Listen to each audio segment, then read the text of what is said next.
Good morning. This is August 16th, 2023. The time is now 9:01 a.m. I'm Kevin Day, Chair of the Custer County Board of Commissioners, and I will call this meeting of the Board of Commissioners to order. If you do have cell phone, if you could silence them now at this time, please. And if you would join us for the pledge and the invocation. Brad, if you could lead us, please. Pledge allegiance to the flag of the United States of America and to the republic which stands one nation under God, indivisible, with liberty and justice for all.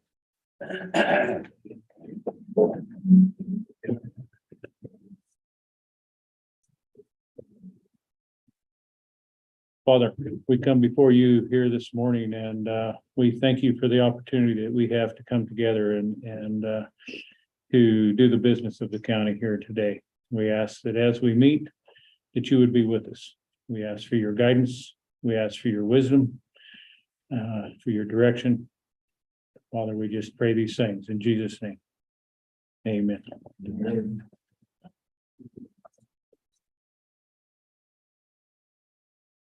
Kelly, could we get a roll call, please? Mr. Day, Present. Mr. Kansas. Here. Mr. Flower. Present. And Mr. Board. All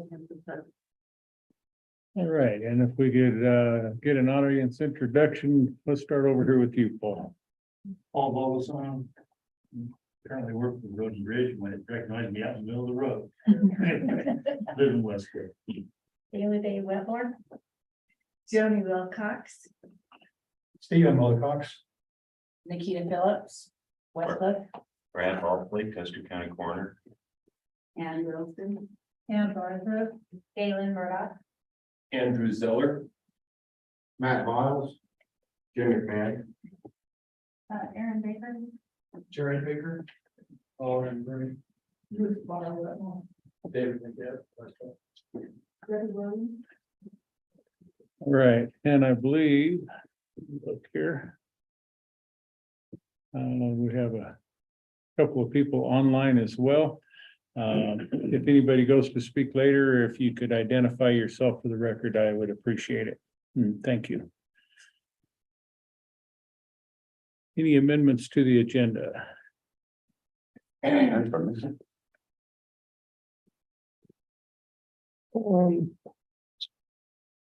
Yeah, I would move that we move the consideration of realigning the BSO to the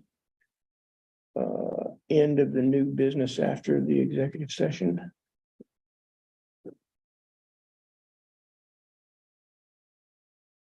I think that might be prudent because that might hinge on the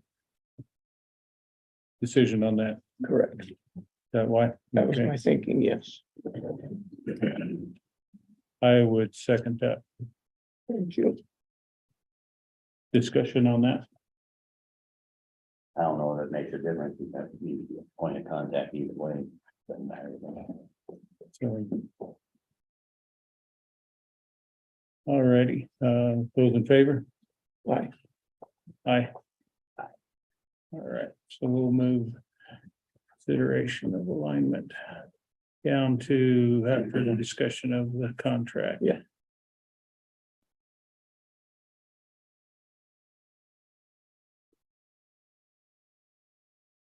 Anything else? All right. We have minutes for July 17th, 19th, 26th, and 31st, as well as August 1st and 2nd. Kelly was busy. I move we approve all of them as written, July 17, 19, 26, 31, August 1st and 2nd. Second. Okay, so I have a motion on the floor to approve the minutes as stated. Notice I didn't repeat that again. That's good. Any further discussion on that? I read them all. Looks good. I think they were accurate. All right, those in favor of approving the minutes for the July 17th, 19th, 26th, 31st, and August 1st and 2nd, signify by saying aye. Aye. Aye. Aye, that motion carries. Commissioner items. Commissioner Flower, Nothing to report, sir. Commissioner Kanda. Just wanted to mention, we had a great air fest out there at the airport. If anybody go to, there's a few of them. It was great, a lot of bigger turnout than last time. It would have been even better if the rain hadn't cut in the middle of it. Because they had a lot of airplanes that hightailed it out and beat it, but it was great, and appreciate the support for the airport. They did a great job. Also, I had just a quick one, Kevin. I got a call, as you know, there's a problem with TV reception on the tower up there. They have it's out, and from what I understand, they repaired the boxes, put it back in there. It's a dead short somewhere in it, and so Vince had mentioned it when I talked to him to find out when it was repaired, so I can talk to him. Said there was something mentioned about a trailer with some new stuff in it that was going to be up if we fixed the road. Last time you talked to him, was there anything about that? What they're worried about, the guy that fixed it, he's retired basically. It's been fixing it since our kids put it in probably. So, and he may be gone. It's going to have to be worked with the channel 11, or which one is it, 11 or K? Actually, with both of them. Both of them. Channel 11 is the one that has the portable building. That has been brought up twice. I've been working this now for over 2 years, trying to get the radio stations to come up and take that all over.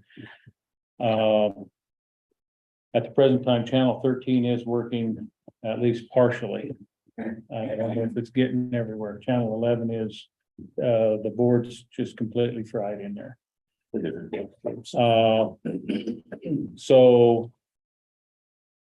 Next step is I did get a hold of the engineer finally. I haven't been able to speak to either one of the two engineers. I finally did get a hold of the one from channel 11. He is supposed to be trying to get more information from his higher ups and getting back with me. From what I can garner is the local management is on board with them moving ahead with what we have discussed every time I've gotten them up here. But the parent company is not as willing to take those towers over. we're obligated to supply them. And I've trying to get Dan to check on that as well, on the legalities of, because I do believe that they are required. At the present time, you know, the county voluntarily took that over years ago when Roger was doing that, and we don't have the people, the knowledge, the equipment or anything. All we have on the road, we can maintain to get them in there. Yeah, so that's kind of where we're at. At the present time, I think Jennifer has posted on the website and on Facebook. I had her give them my phone number, as well as I believe they can contact TV stations as well. At the present time for channel 11, I have no time frame at all as to when that will be up and running. Because we can't find the parts for the stuff to fix it. Yeah, the guy that's temporarily doing it can't, but the TV station has that. We're gonna have to figure it out. Right. Yeah. So that's kind of where we're sitting. Anything else?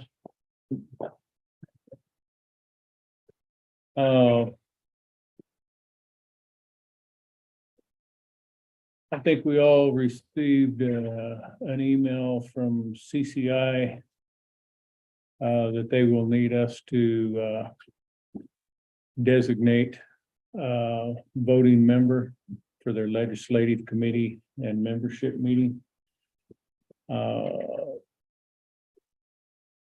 Forgive me, I did not write down the dates of that meeting, but I believe that we probably need to do that fairly quickly. Probably wouldn't have to be today, I don't think, but we will need to designate a voting member for that. They only require one member. I did receive a letter of resignation from Roger Squire off of the weed board. And, so I wanted to make you gentlemen aware of that. He was the chair of that committee as well, so probably would need to look into replacing him on that. And then Adrian Washington reached out to me in regards to the CWPP and the other grant associated with that for moving forward with the individual communities. And I've been in touch with Robin as well. As Robin met with us here the other day and told us she has put together a committee working on that, getting the county CWPP wrote. And I think she might have included an email here just yesterday, probably on that. Yes, she did. As to the makeup of that group. And so I think that's moving forward. They're writing it without going through hiring someone else to write it, and it looked like a pretty inclusive group. And then I believe, I'm not sure if Adrian's on this morning. He said he would probably be not seeing his name on there, but so then she was encouraging, I think, in that email to have Adrian get with her so they can work with him being able to write one for that Yeah, you volunteered. local community up there, your neighborhood, I believe. So maybe we can get those two together so he can get to working on the community one. That was all that I had.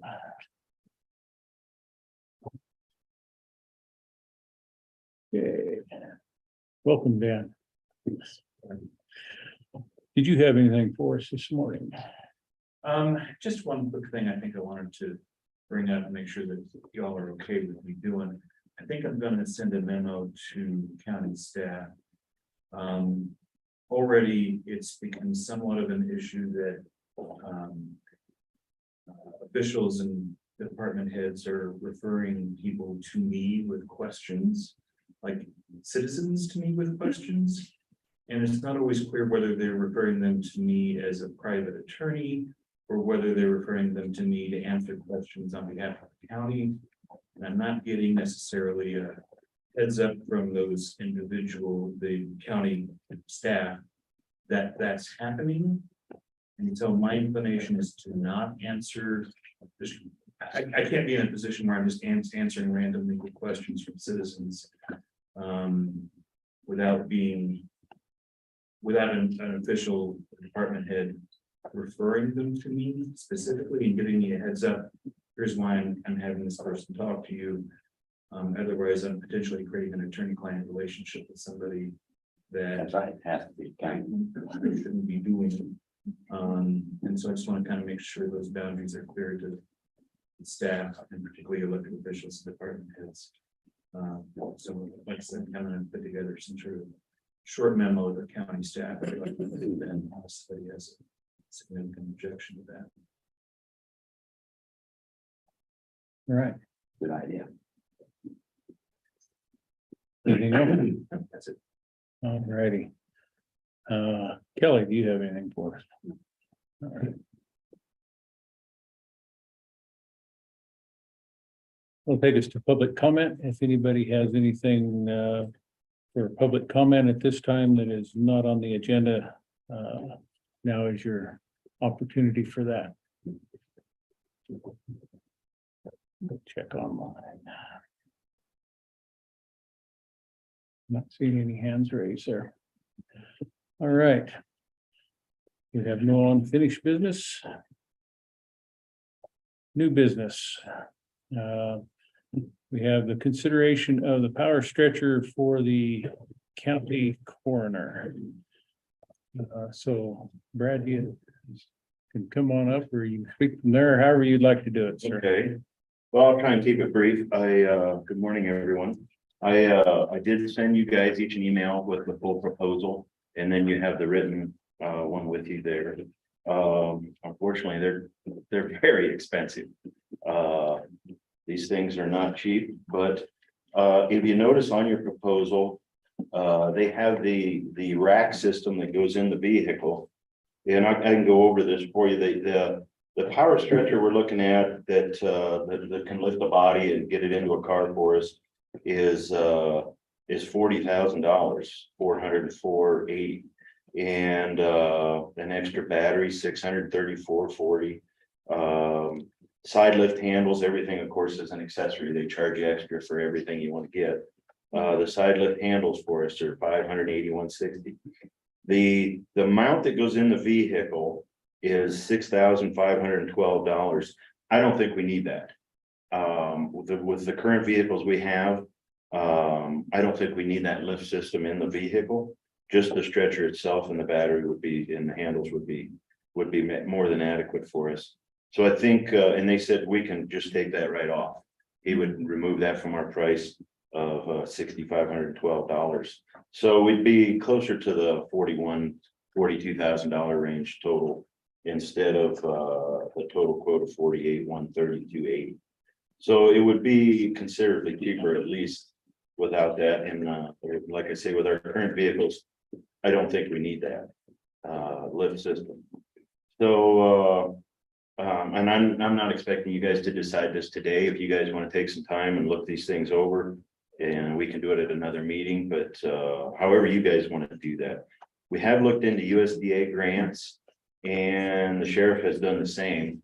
And they look at what the county has in asset or money in the bank. And right now the county's got enough money in the bank that they will not give us a grant.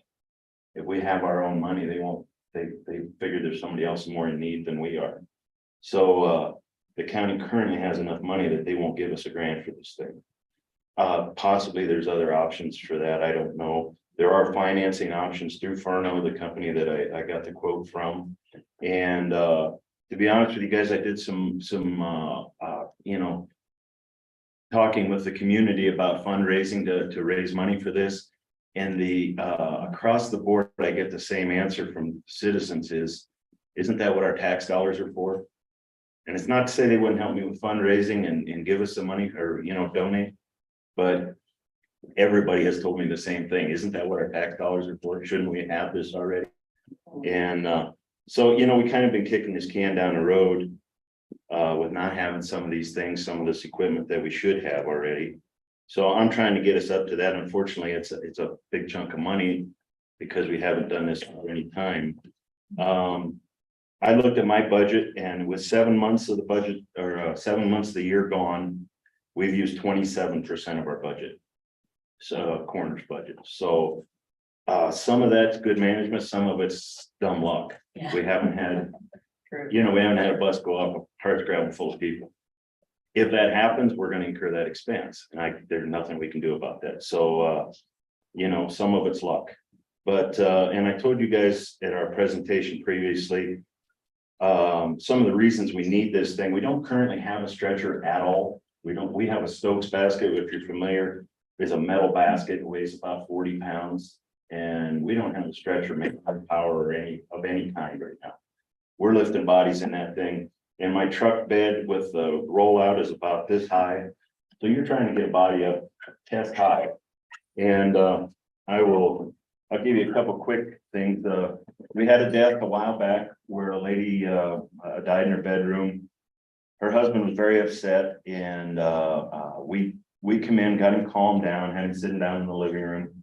And I went in to move her out. Our only option to move her out of that back bedroom is a body bag with handles. We've got some heavy bags. They have 6 handles on them so we can get people on there.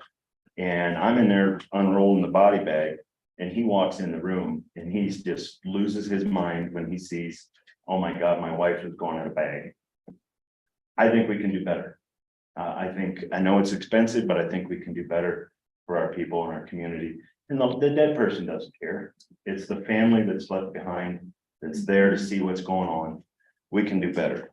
Another one I had a week and a half ago, I had a death. And the guy is a pretty good sized guy, and I took 2 deputies with me to help me. I had to recruit the son of the deceased and a neighbor to help me carry this guy out of the house, get him into my truck, and it was a green burial, so we took him out and they buried him on his property. But I had to recruit help, and I just don't feel that that's professional, and I think we can do better again. So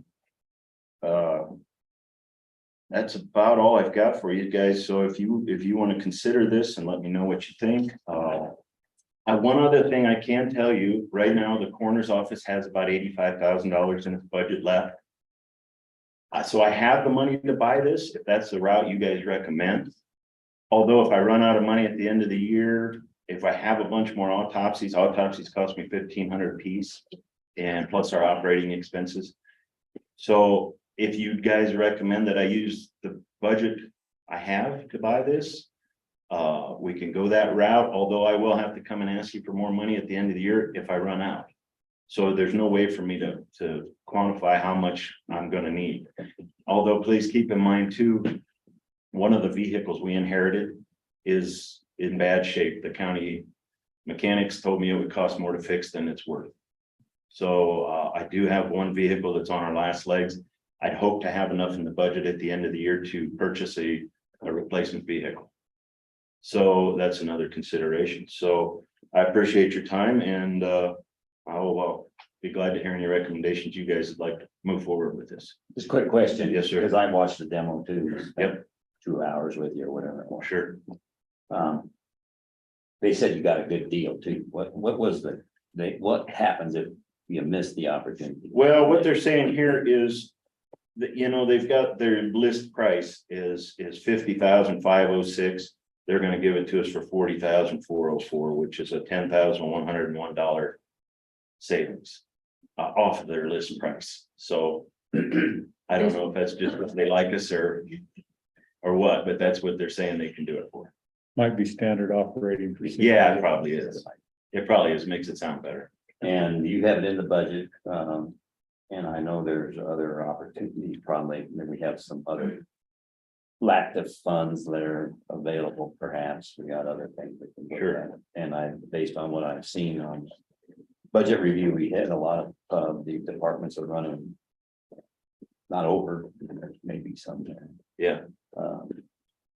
Yeah, And so I'm open to recommendations. The other, that's just a point I'm making. Sure. That part is, why do you need it besides that? I mean, you get a stretcher, the value of this, there's some ergonomic pieces that you probably ought to explain, because that helps understand why this costs so much. Sure. One of their big selling points that they've told me as well is 1 in 4 people in this job suffer a career-ending injury.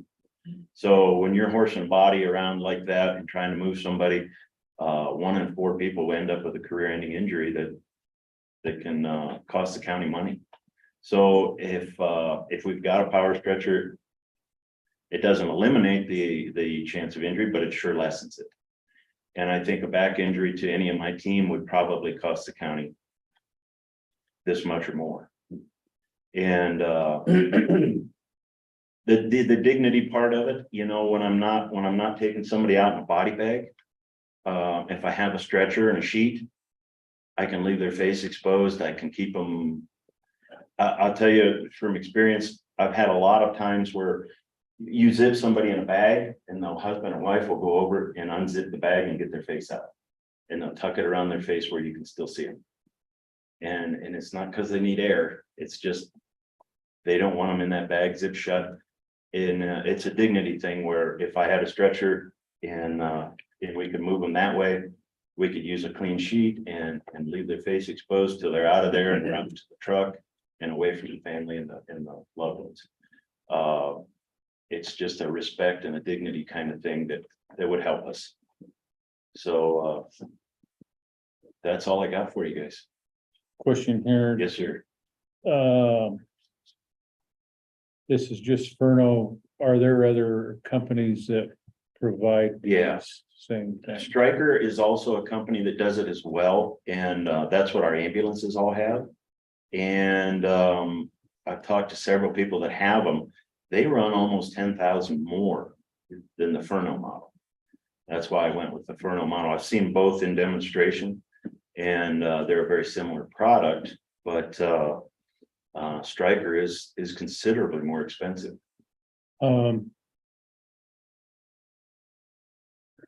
And this is a thought that just came into my mind because I was at the Florence Fire meeting last night. And their district chief was talking because they are outfitting another ambulance and actually getting some equipment worked on. He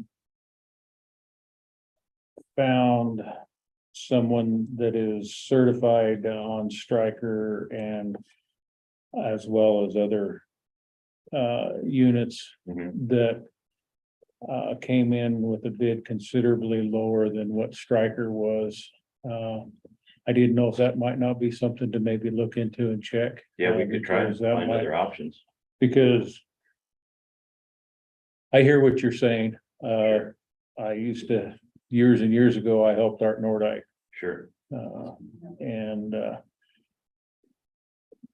those are valid concerns and valid Sure, sure. situations. But it is a lot of money. It is. That's why I think maybe it might not hurt to maybe visit with him and see if maybe there's some way to get something very similar Okay. that's Yeah, we can do some more research a little bit easier to reach. to afford, yeah. I think the purchasing policy for the county requires 2 or 3 bids on anything over $5,000. So, Yeah, you gotta get that bid. Okay, I could, how about if I give you his information today and, we can digest this, and if you can, maybe if he's got any suggestions for you, absolutely. cause they're outfitting, they're outfitting all their new ambulances Mhm. and things of that nature down there, Okay. so. Might be a good lead. Sure. I don't know that it would be, but it might be. It doesn't hurt to try. Yeah. Well, it's gonna be hard to compete it now. You can't do that, but you can go find out what others are there, including Stryker, and then they come back and see Yeah, if we want to go ahead and put a request for an RFP out to meet it. And let's see. sure. And if you require several bids, we can research that, find other bids. Kelly, do you remember, is it 2 or 3 bids? I think it says 3 if you can find 3. Yeah, and if there's nothing local, Okay. Yeah. That's why I'm here to ask your advice. though. yeah. I think it's a good thing to go after. Okay, The other thing that you may or may not be aware of, the county cannot encumber a long-term debt. I don't believe we could put this on a payment schedule unless it's a lease Gotcha. purchase, but other than that, we're not allowed to. Looking at the backside of this, it looks like that's kind of what they have set up. they have that option, yeah. Final payment would be $1 to buy at the end of that. Yeah. Yeah, counties can enter into lease purchase agreements, but that would be. Good. One way to do that. So, yeah, I would expect us to look at 3 bids. Okay, I think the ideal thing would be to include this in your 2024 budget as a line item, but that's entirely up to you. yeah. I'm open to suggestions. You can give us some options. Depends on how your budget's running. Get to the end of the year and see. You don't have to wait unless you think you're gonna have a rash of death there. Yeah, you just never know. Or You never know. the vehicle replacement. because- Right, the vehicle replacements on our horizon too, So so. All righty, thank you, John. hard to do it all at once, isn't it? Mr. Chairman, one thing, is there a deadline on your? December. This is good through December. Yeah. Good. Well, he can figure out how to tighten up the screws when he puts in a sealed bid. Yeah, for Yeah. sure. Can I ask a question? So that question. Do they have a program that you could just do a short term lease? And it can be made? Or maybe a used or a demo. I don't know. I mean, if you're able to maybe give them some sort of a commitment up front, until you could figure out how it's gonna be paid for. I mean, you could demo. Right, and I would like to add that this Furno versus a Striker or any of the other ones, the good thing about this Furno is it's a high lift. Where most of them don't go as high, which they showed you guys, as this one will go to get into our truck. If anybody wants to see our truck, it is outside and it does have a very high. It struggled depending on how you're parked. Right, right, so, and we figured out a couple of options on how to put a plate that lays down that the wheels could go on. We just kind of kicked it around, but the Furno does have that higher lift capability than the Strikers, but there's other places we can get this. Yeah, that'd be something to have them come out and demo it as well, so you knew if it was gonna work. All right. Well, thank you, and I'll get that to you today. Okay. All righty. I did email each of you the full proposal with pictures and the diagram of the equipment, so. you can look at it.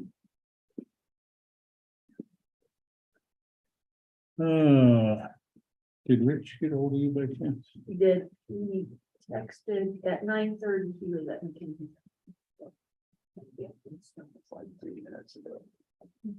Okay. If you guys, are good, then, Moving on to the, yeah, I think if you guys would like, we'll bypass the next two items of business till he is here. And move on to the SUP and the short-term rentals. Since I believe Dorothy has made it here, so let's move on. The next item would be the Baker SUP permit. good morning. The Baker SUP is, they are asking for an SUP for 12 to 17 dog kennels to be on their property. They currently have the structure, and will be asking to add the kennels inside that structure. The planning commission is recommending approval. The vote was not unanimous. They do have the following conditions: that the hours of operation be from 7 a.m. to 6 p.m. and the fencing and additional sound barriers will be installed around the perimeter. Did you go through the voting results? We've got them. Okay. There were 5 letters of opposition from neighbors and 1 positive letter from a neighbor, a total of 6. Question if I may, sir. Go ahead. Thank you. Do you know of those letters of opposition? How many of those live in the county full time? I don't.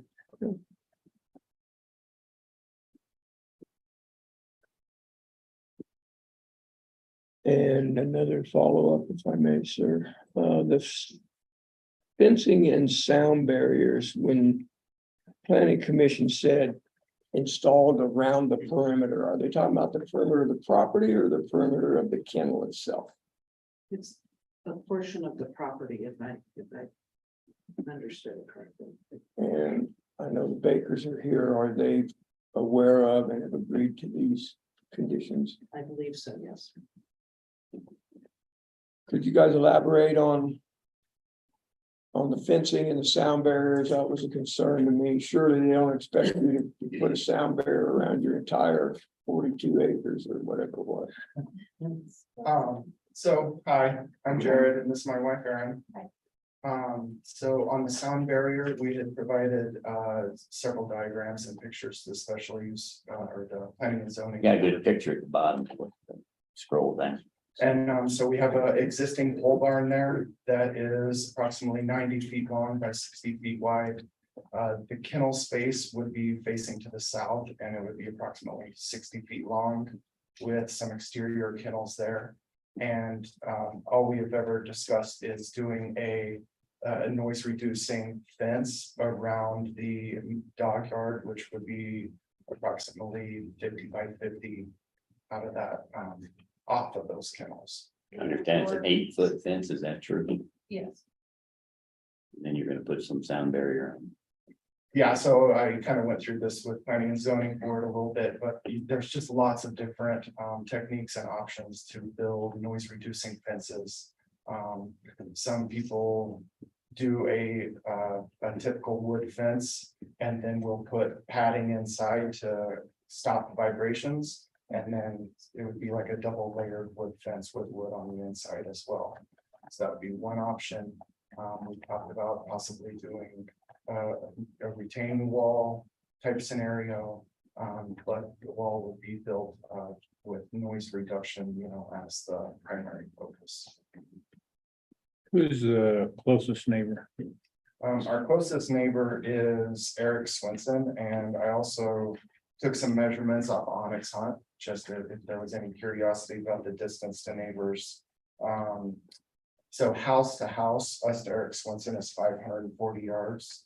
Us to Jeff and Pam Holmberg, which were in support of us, is 670 yards.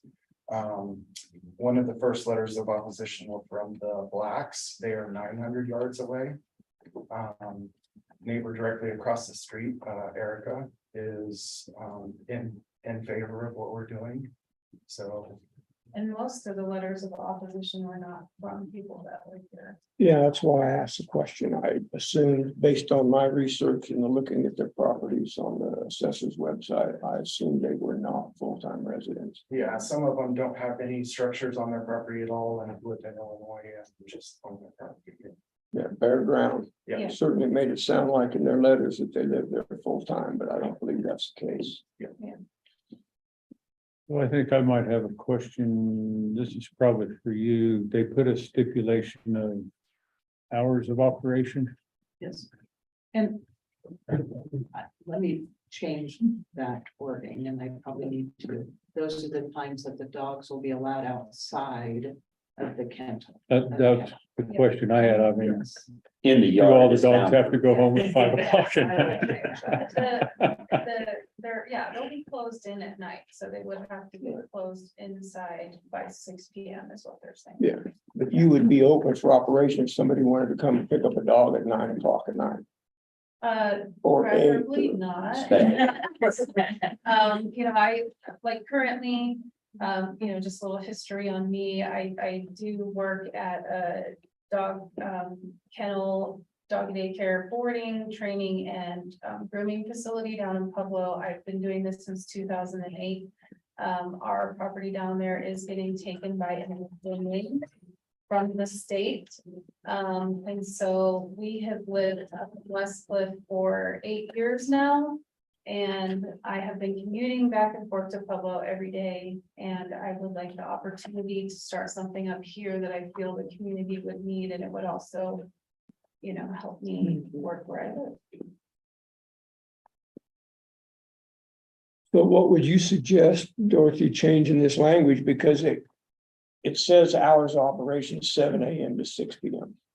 I believe that we will change it something along the lines of hours that dogs are open in the open range or Not outside of the In the outside area.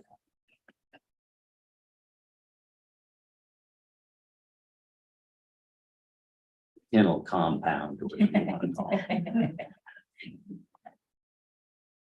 Well, I would move that we approve the special use permit for the Bakers in zone 4, lot 6, Antelope Haven Road at 925 Haven Road. I'll second that, given the change in time clarification. As to the hours of operation. Thank you. I meant to include that, so I appreciate that. So I would suggest that the hours of animals being outside of the building would be from 7 a.m. to 6 p.m. Is that reasonable? Yes. Is that okay, Commissioner Kanda? Is that motion also with the fencing condition that Yes, to include the conditions. There's additional sound barriers will be installed around perimeter. And I'd say the perimeter of the exercise yard, Yes. to be clear, because in 15 years, somebody may We read were this concerned about differently. Some of the language presented as Yeah. meetings.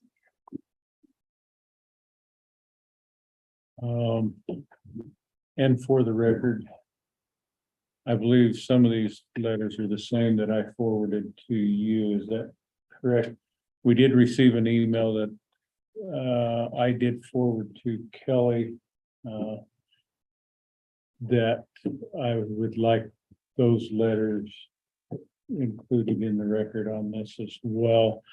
And I do not have that pulled up at the present time, but there were the letters of opposition from some of these neighbors, as well as the statement from a realtor. Were those presented to the planning commission? The one email I don't believe was that we received just recently, but the letter from the realtors they were not realtors, local realtors. So, Mr. Chairman, I would say whatever the planning commission received is what should be part of this file, correct? We could also receive the Include the information. Email. I would not be against including this information in the record so that it is there. But with the recommendations of the planning commission and I would be. I think I Fine, would no be in opposition support of here. this.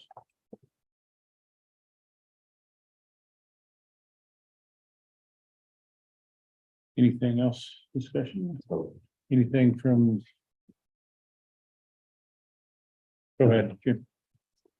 Jim McMahon, does this set a precedence now, or this could be a little bit more lucrative for other people throughout the county?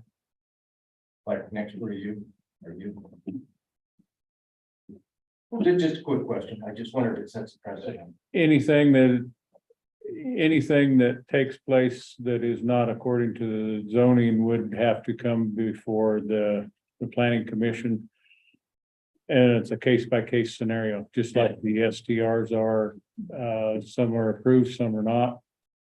So short answer, I don't think that it would set a precedence. Is this an agricultural activity, or how are we labeling it? It's not, it's an SUP. It's a special use permit for a dog kennel.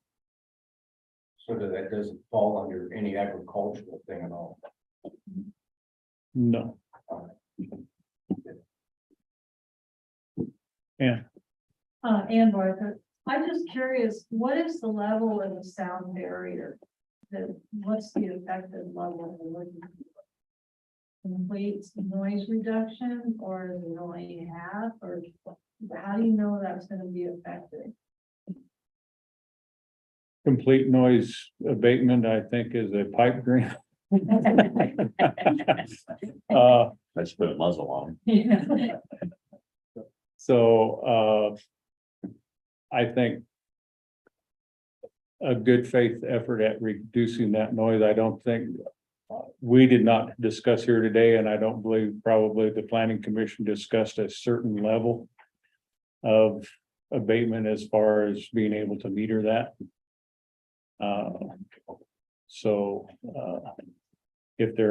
If they put something up and there are issues moving forward, I would say that they would need to revisit that and try to address those issues until there's something that works. What I understand, the planning commission did do their own sound test. They went to honk the horn over the hill and then honk it over here. Everybody listened. That's what I understand. Seemed to be satisfying them. We did, and one group went to the neighbor at one end, one group went to the other neighbor. And it really depended on which way the wind was blowing. They did not hear it where the wind was blowing. Where Carol and I could hear it from the end where the wind was blowing our direction. But it was faint. Yeah, we couldn't, I had a decibel meter on my phone and I could not pick up any decibels beyond the ambient wind noise. We could hear it, but I mean, it was windy that day and there was no, I couldn't pick it up, so I don't know how many decibels it was.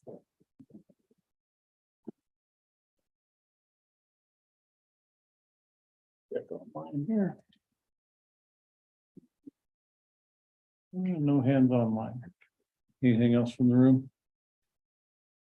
Okay, that being the case, I have a motion on the floor to approve the Baker special use permit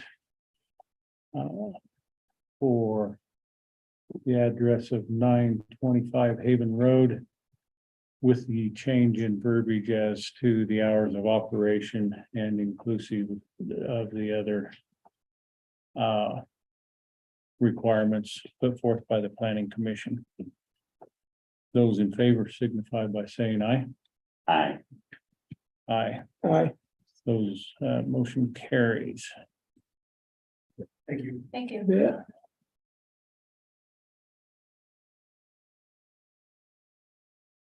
The next would be the consideration of that Broll or Brawl? Broll short-term rental. And this vote was unanimous. The planning commission is recommending approval. There were 5 members present of all 5 recommended approval for the STR with the conditions of no fires, no ATVs, dirt bikes. And she needs to make a little better route map out of her area to get them to the main highway. She has turned that in to us and I have that on and in the office. We did have 1 letter of opposition and from a neighbor and then 1 letter of approval from the HOA that in her subdivision. Was the letter of opposition adjoining landowner? Sorry. Was the letter of opposition and adjoining landowner? I You know? believe so.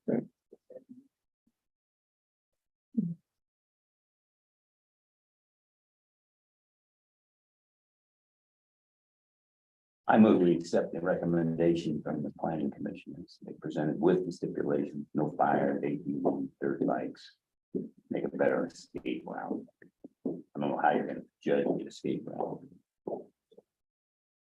I believe probably the one that we got is the one that she initially provided, and it was hard to see the roads or anything on that. I'll just define it more. Yeah. And I turned that in yesterday, the new route with better markings is in red.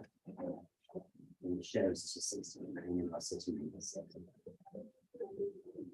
Would you like to speak? Mr. Chairman, you need a second to the motion. Yeah, we know. So Oh, I just moved. I'm sorry. I'll second the motion. My apologies. So we are on discussion. Would you like to? I just want to state that, we do not plan on renting that out if myself or Tim are not present. So that was all, but a good thing going forward, we are within 300 yards of that house. So we have direct line of sight 24/7.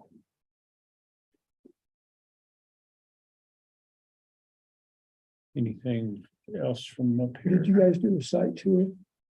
No. If I can ask Tracy a question, You may. thank you. I've been to your house, obviously. Can you describe to us the location of this rental from your house? I'm not good with directions. So it's directly east of Okay. our front door. So if you came in on your driveway, it's in that general area. 100%. It's not a separate driveway going to another cabin. There is another driveway off Matterhorn, Okay, and that's with the address. And I was able to purchase one of the emergency type reflective signs. address, Yeah. right? However, we've been going back and forth from our house to that other house with our own ATV, and so we're making a path. Gotcha.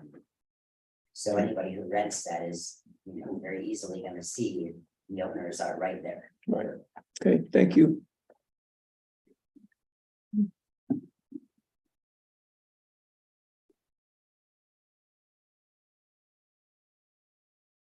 Anything else? No, I don't believe so. Okay. Anything, any questions?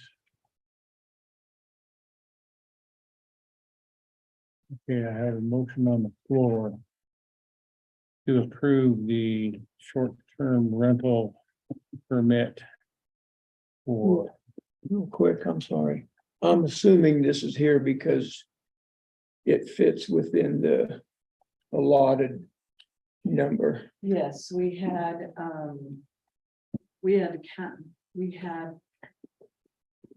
originally counted the Helen Bolt Fender STR in that zone, and we realized they were just replacing Suns, so that opened up a spot.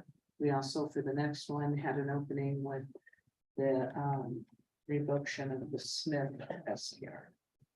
And was the Smith STR in this zone? Yes. Thank you, sir. Thanks. all right. Anything else from you? Okay, so I do have a motion on the floor to approve the short-term rental permit for Tim and Tracy Broll at 1100 County Road 323. As presented by the Planning Commission. For the record, then that's their mailing address. That's not the address of the short-term rental. 686 South Matterhorn. Okay. That makes I sense. scroll all the way to the top of Yeah. the application. Yeah, bottom of the first page. Yeah. 686 South Matterhorn Mhm. Circle. All right. And we had no public comment from the room and had nothing on the online, so those in favor of that motion signify by saying aye. Aye. Aye. Aye. And so that motion carries.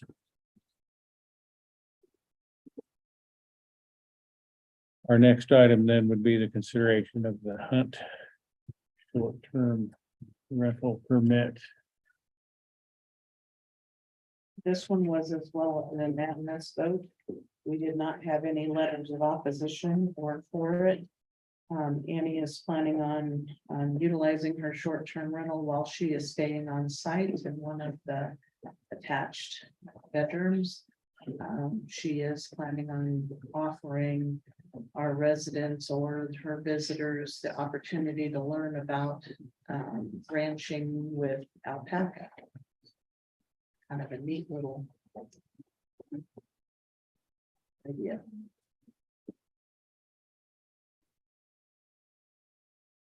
And she looks like she's on site all the time. Yes.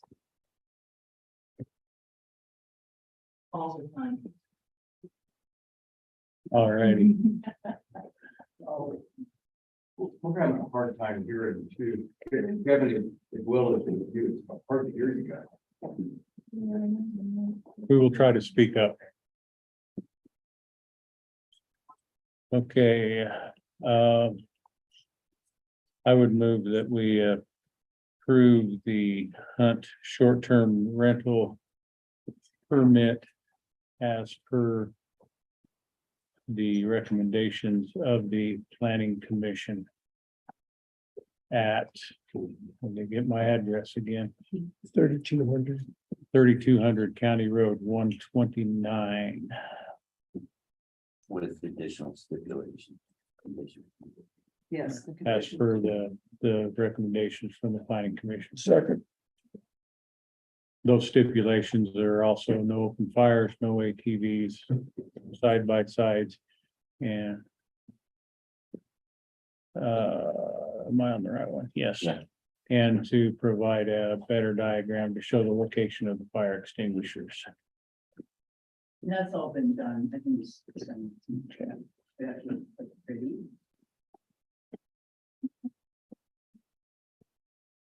Any discussion here? Can you share with us the conversation surrounding the no ATVs and side by sides? I think the planning commission is recommending that more and more with the STRs. So that they are not interrupting the adjoining neighbors. So they cannot ride them from or to this property. Correct. That's yours. Correct.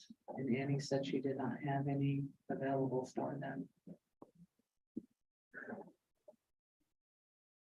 I mostly didn't want them on the property. No way to do so. Yeah. Anyway, the rules are very clear about that.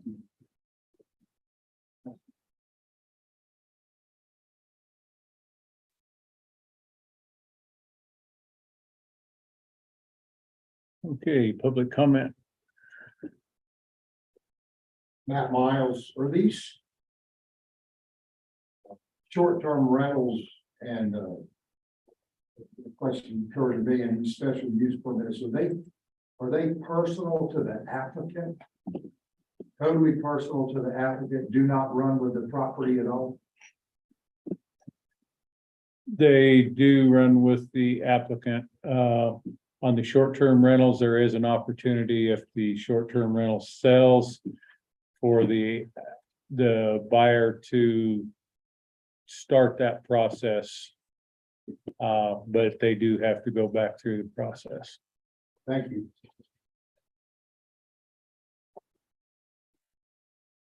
Not a question for Ms. Hunt, if I may. Yes. Have you been advertising this on any social platforms as an Yeah. STR? Yeah. Okay. We're ready to. But we have. Okay, I was told that you had, so I wanted to ask you personally. Oh, Can I clarify that? Because I talked to Keith Hood about that.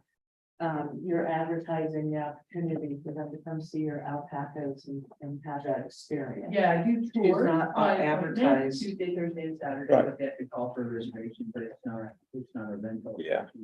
She's not had anybody stay the night Right, there. I looked up that post, or I don't want to call it an advertisement, but I did look that up. I didn't see anything that you were advertising they could No, stay. I've been very careful, actually.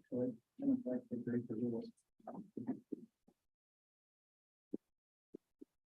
Anything else?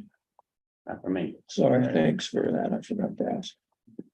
And I'm seeing no hands online. So those in favor then of approving the Hunt short-term rental application for 3200 County Road 129 with the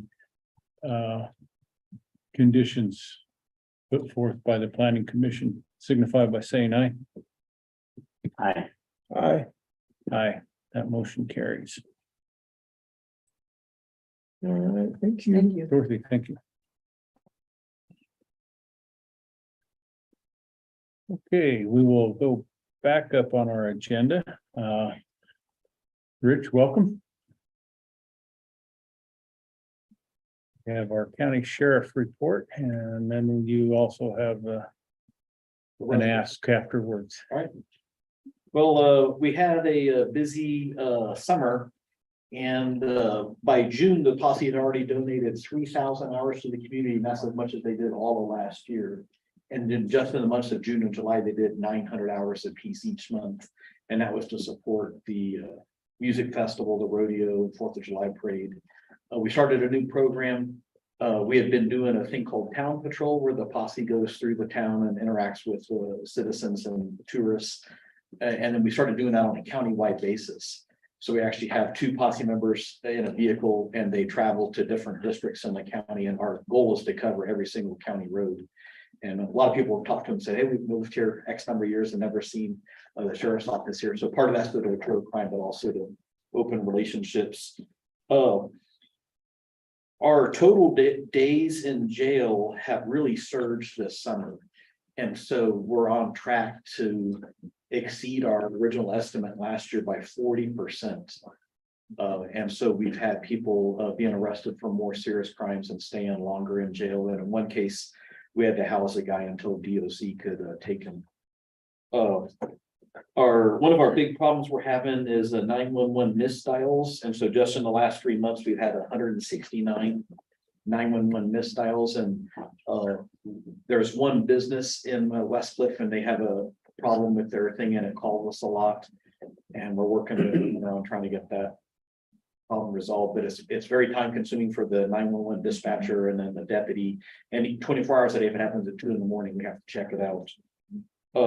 Last year, we had the highest fatal crash per capita in the state with 6 traffic deaths. And part of that's because per capita, we're a small county compared to a big county, and we're way down on that. Our tickets, the traffic tickets issued so far this year are doubled. So we're averaging 1 ticket per day. One thing that was a little concerning to me is we've had a lot of mental health calls, suicidal subjects. And we're working with Sol Vista to bring out a clinician actually to the scene at 2 o'clock in the morning and try to help the person. And then if not, we take them to one of the 2 emergency rooms, St. Thomas More or Parkview. And we did a campaign earlier this year where we mailed something to all the citizens to sign up for Everbridge. So if you guys haven't signed up, please do that. And then dispatch was able to get like Hello? and get those entered into the system for us. And I can go on to the resolution if you guys don't have any questions. I do have a question for you. I forget exactly how our contract is written with Streetcom. Are we charged? Do we get charged on those missed dials? I will double check that. We're getting, we're along with the other public safety agencies in Custer and Fremont County, we pay for the percent of total use. Right. So someone like Kansas City Police Department or Fremont Sheriff pays the bulk, but I'll check and see if those are being billed.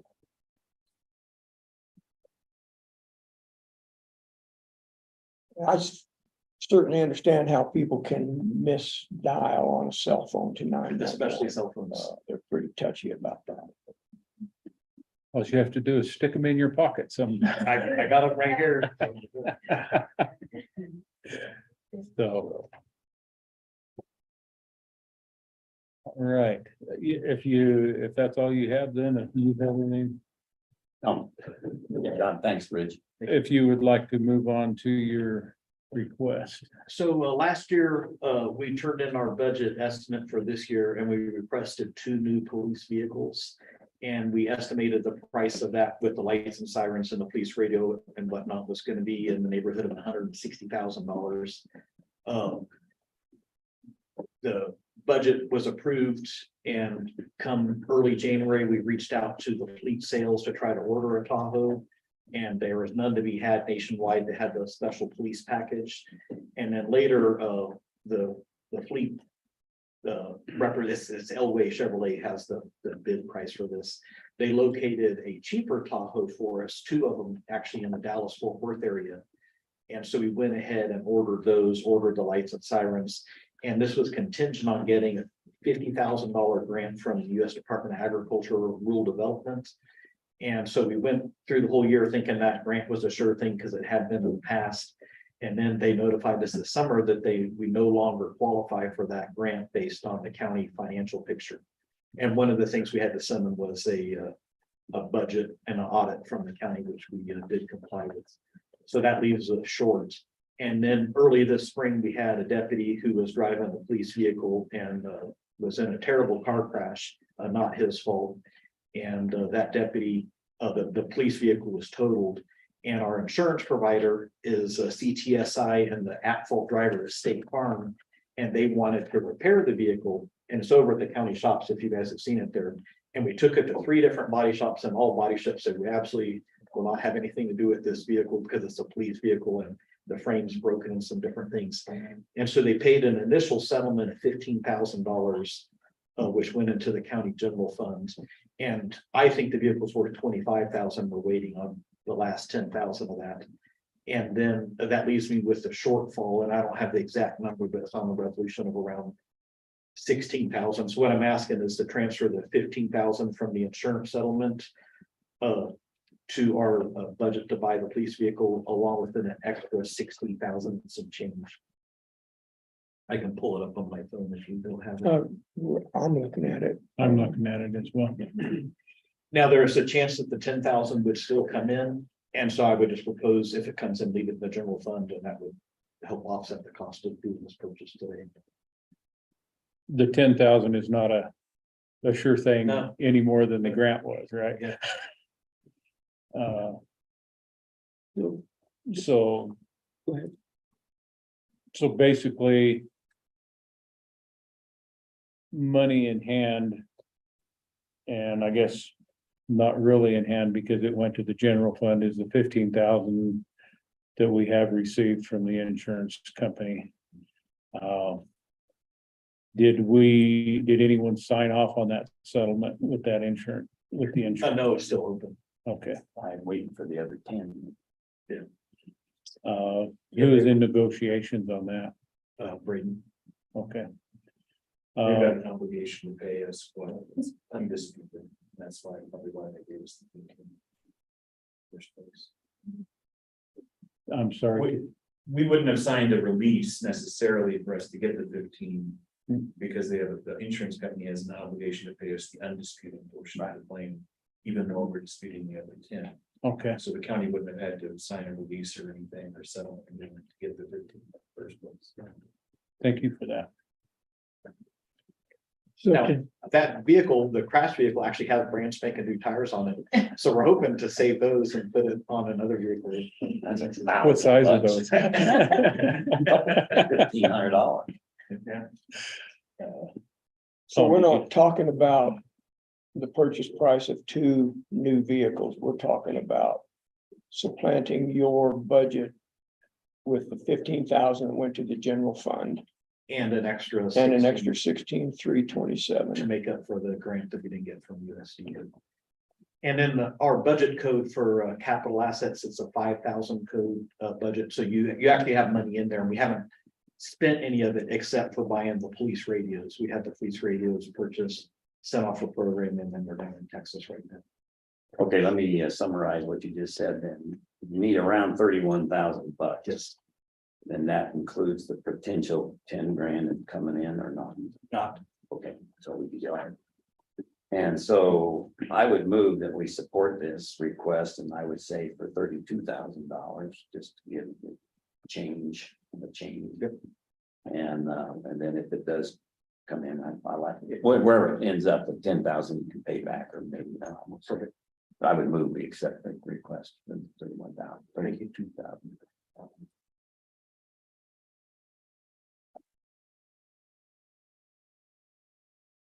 Is that in the ways that I don't have to read it. I think it, that's inclusive of moving the 15,000? right. It's really two separate actions. The request from us though is to cover the $32,000. Correct. Is requesting additional spending authority from the BOCC of 16,327. And if the 10,000 gets collected from the insurance, that would go back to general fund. The motion would up that to 17,000. Right. Yeah, right. That's why I increased. I would second that to go into discussion. You'll have to forgive me, I was a little bit, I was checking to see where someone was at that's coming. You said in your capital outlay, you had how much? In Oh, that line? at the beginning of the year, there was somewhere in the neighborhood of $130,000. And then we made a purchase of that, and we bought 2 police radios from the vendor we use. They're programmed, and then they sent it to their installer who's in Texas. Okay. So those were. But that was included in the original guesstimate of how much the whole thing was gonna cost. And how much? Do you have any cushion in your budget to help offset some of this? No, I don't. So I just mentioned that our jail cost is gonna go up, so we're gonna be somewhere in the neighborhood of $40,000 over what we thought we were gonna do next year or last year on the jail. One alternative would be that I could lease the vehicles on a 1-year lease. and then spread the cost over 2 fiscal years. But next year I'm gonna ask for vehicles too. In fact, if you've looked at my budget, one of the biggest overages we have, 177% is vehicle maintenance, and we've got really old vehicles out there. And police work and county roads is hard on. And the reason I'm asking is because I understand your dilemma and I sympathize with that a lot. At the same time, grants aren't a sure thing and we should have money in hand before we go ahead and spend it. Is why that's a little tough. Is where I'm coming from on that. The 15,000 that we got for that wrecked vehicle, yeah, that's a given in my mind. The other, if you had it in your budget, I would really try to work to get some of And I that. wouldn't even come to you if I had it. And I know before your cost went way up, you know, part of our discussion was you thought you might be able to handle part of it. But now that you're running up on your cost on housing, that's. Sir. Yeah, with respect, Mr. Kanda, I would prefer to deal with this in 2 different motions, one of just moving the 15,000. Because I think we need it on the record accurately that he really has already received 15,000, so I'd prefer us to deal with it with moving the 15,000 and then authorizing the extra 17,000. I'm assuming you intended that to come from general fund as well. Right, and I thought it could be done in one motion, to move it later and do that. I don't know, I just defer, maybe it could be, but. What's the question? Well, we're really not authorizing 32,000, we're authorizing 16 or 17,000, because he's already got 15,000, we just need to move it. 15,000. General fund has. Right. So you're still moving. So I'm saying we should move it. 32,000 either way, from general fund, Okay. it's just that. The explanation is that 15,000 really should be his first place, Right. and 17,000 would be that wasn't in his budget. So Braden's gonna have to do a supplemental. Exactly. resolution Anyway, maybe we can break it down in that and explain that. And then, The resolution will include moving it out of the general fund and using additional money. Yeah. Anything else? Yeah. Public comment. Nothing from the room. Were you able to strip the radios and stuff out of the total vehicle? I plan on doing that, but we can't touch it till we get the settlement from the insurance company. I already tried that. You wanted the tires too, did you? I already agreed.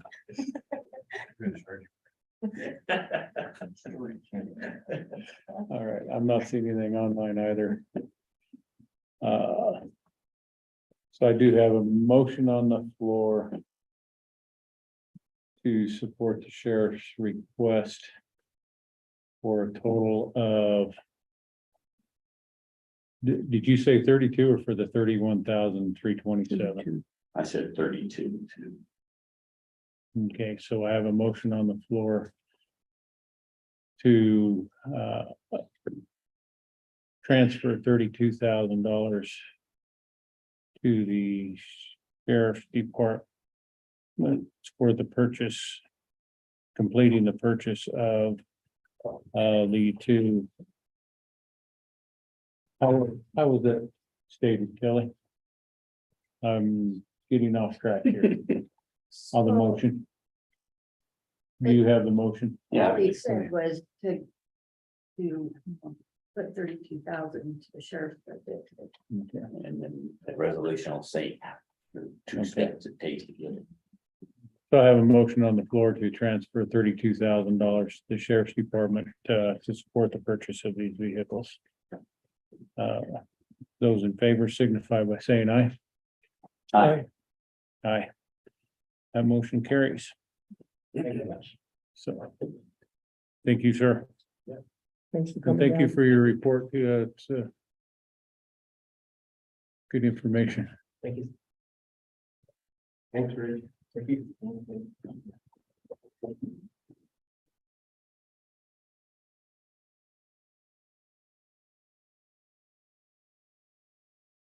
Okay. Any additional items of business? No, sir. You say none here? Yeah. Sorry, I had my head turned. We have an opportunity now for public comment. So if anyone has any public comment at this time. Okay. My name is Galen Murdoch. Generally, when we purchase something in our households that are above the norm, we do a lot of research to make sure that we're getting the value for the money that we're spending. Because the salary for the county manager position that you're approving today is above the norm, I have done some deep dive researching into the qualifications that a candidate who is worthy should possess. I called the International City County Management Association, known as ICMA, to ask what the qualifications are for a county manager position. They said at a minimum, a bachelor's degree in public administration, political science, or business management should be required. In addition, 59% of those who hold these positions have a master's degree in one of the above curriculum. Interestingly, at the same time, I've been researching a small northern Michigan city that we're looking to do an investment property. I learned that they had just hired a city manager for this small town of 1,450 people. She, graduating around the same time as your candidate, graduated from the University of Michigan with a political science bachelor's degree. She then went on to get her master's degree at Central Michigan University. She, after graduation, went to work in Traverse City, Michigan as the assistant city manager. Traverse City is a large northern Michigan town, big resort community. When we compare this to Braden Wilson, he graduated from Colorado State with a hospitality management degree. His experience when graduating included being an intern at the Hunger Buster and as a guest experience specialist with Exceptional Lodging, which is an Airbnb company in Custer County. Somehow with this experience and education, he ended up as the HR and finance director of Custer County. Human resources, on another note, requires a very detailed training and education. Human resources is generally in a place of its own.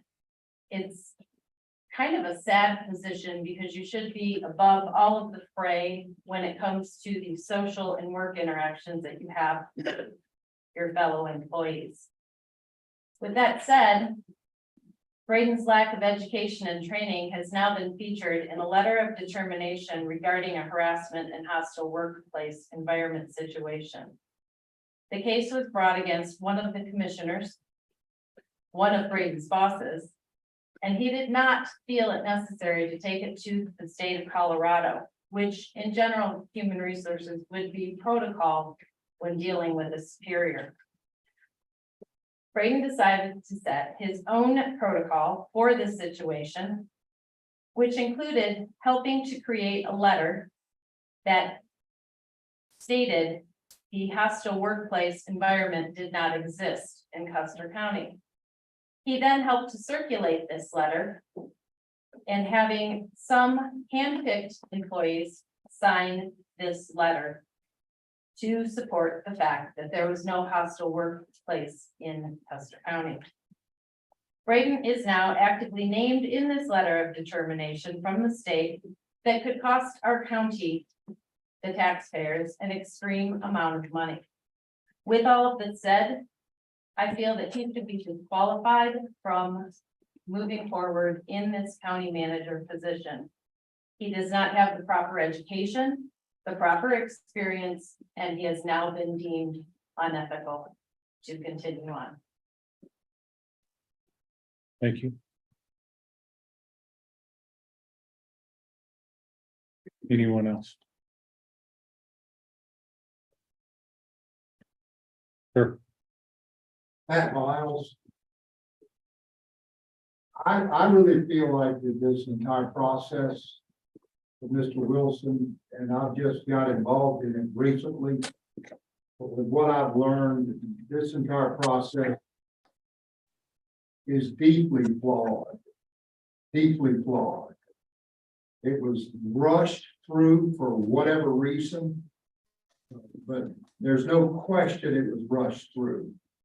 There were executive sessions involved, at least one or two.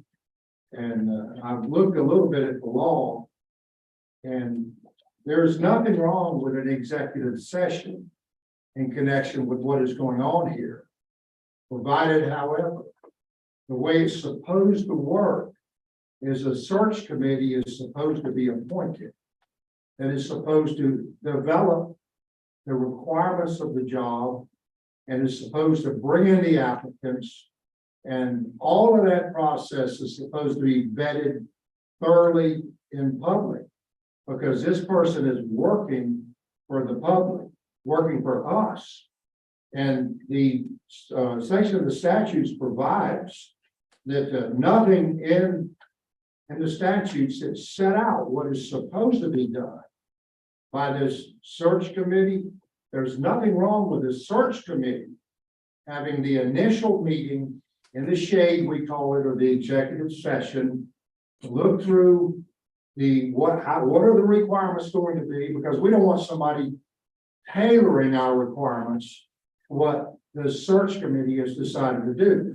They can go into an executive session all that they want, and they should do that. But then once that committee comes out with the requirements for that position, at that point, my understanding is, since this person is working for us, and this person is going to have a lot of power in this county, that then everything else that goes on, the meetings with that person or persons, and as I understand it, this person is just singular, is all in public. Everyone has an opportunity to participate, to question them, to do all those things. And none of those things, my understanding, were ever done in this meeting or in this process to select this county manager. It was a huge, gigantic rush to judgment for whatever reason. I have no idea. And it was as if this person was going to be anointed and they were automatically it for some reason. And as Ms. Murdoch said, this person was featured prominently in the problem that arose with another county employee, and that this person, Mr. Wilson, it was incumbent upon Mr. Wilson to have recognized what was ongoing and gone over the heads of this commission directly to the state and put a stop to this, what had gone on. That never happened. And that's because of, number one, lack of judgment. Number two, lack of experience. Number three, lack of training for the position. And this Mr. Wilson, I don't know him. If you walk in the room, I wouldn't know him. He apparently is a nice person, but he's simply not fit for the job that he's apparently been anointed to receive here. And so, the process went on like a wrecking ball. And why people followed, and I'm gonna say this, Mr. Flower, like a group of lemmings to anoint Mr. Wilson and put him in a position apparently he's been anointed for, I have no idea. But There were secret meetings by the commission in connection with this discussion of what they were going to do with him. It's almost like a modern day star chamber. And if anyone knows what that is, the King of England had his own star chamber 1,000 years ago. And he would go in there with his ministers, make his decision, find someone guilty of a crime or do whatever and come out and there's the decision. And the person heard about it after the fact. That's inappropriate behavior, I would suggest, on the part of this commission to operate that way with someone as important as a county manager would be.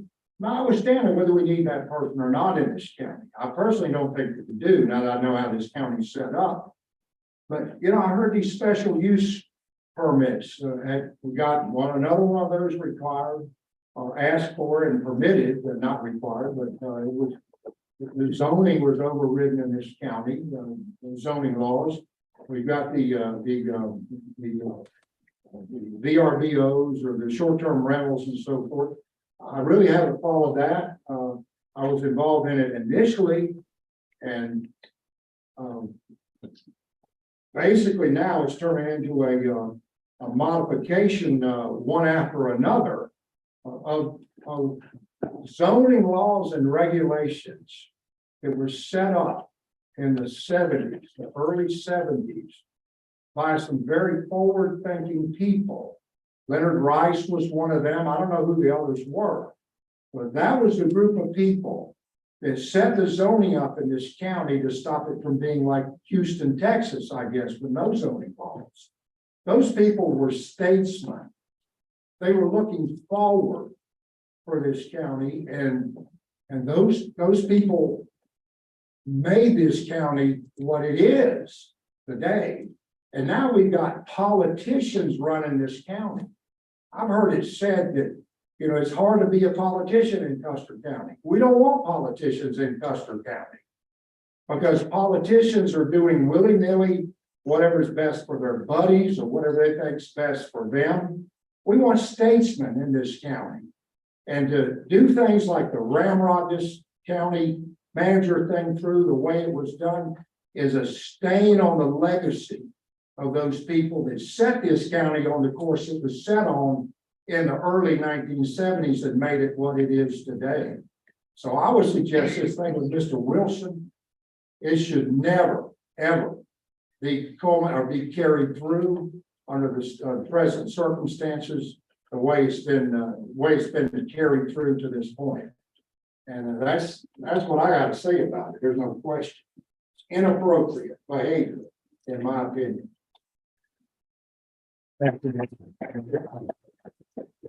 May I say something? I'm on a Zoom call. Can you hear me? Yes, who do we have? My name's Len Arrigo. I've been in Custer County ever since I was a little boy. I can remember all the way back to 1953. I'm 75 years old today. I've seen the changes in the county through the years, so I'm not going to mince words. First of all, this whole county manager thing, you commissioners, especially Mr. Day and Mr. Flower, know exactly why you did it, as well as the rest of the county knows exactly why you did it, and you didn't do it right. I mean, from the posting of the position to just ramrodding it through to picking somebody that's not qualified, the whole 9 yards, the county is against it. One of the things that I think you guys miss is you as commissioners have fiduciary responsibility to this community. I don't think you understand what fiduciary means. It means in great trust. Why should we trust you? Well, we don't. Mr. Flower, that's why you're being ousted, and this will be your last meeting. Okay? We don't want people like you. And Mr. Day, I don't think you'll be reelected in the next election because of how you've turned your back. You promised, you committed to let the search committee and listen to what the search committee said about a county manager. We need a county manager like we need a hole in the head. You're getting a county manager to do your job. We pay you to do your job. And if you can't do your job, you shouldn't be a county commissioner. You guys need to retract this. And it's my hope that when Mr. Epp gets in and Mr. Flower leaves, this whole thing will be reversed and we'll move on. It's exactly right. We don't need politicians. We need people that are going to work for our community to our benefit. Anybody can spend money. A 3-year-old can spend money.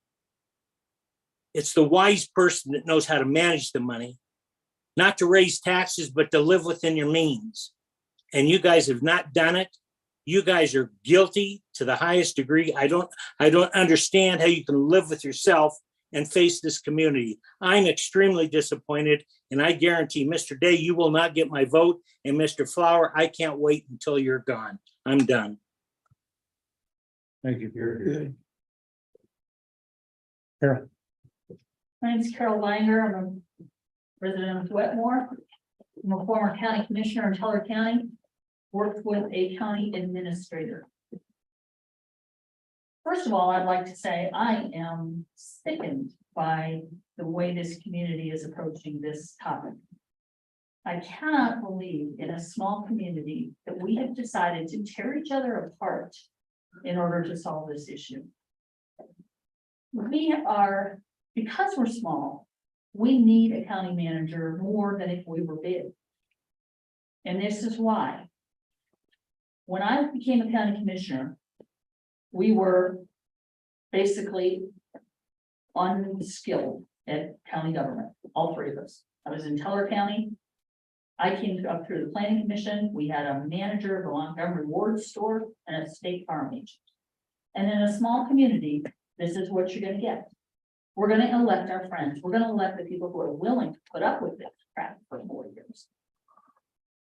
Mr. Kanda is the only one with any kind of management background experience, and I've agreed with Mr. Kanda on many, many issues, many fronts. He is used to an organization where the people under him are highly trained.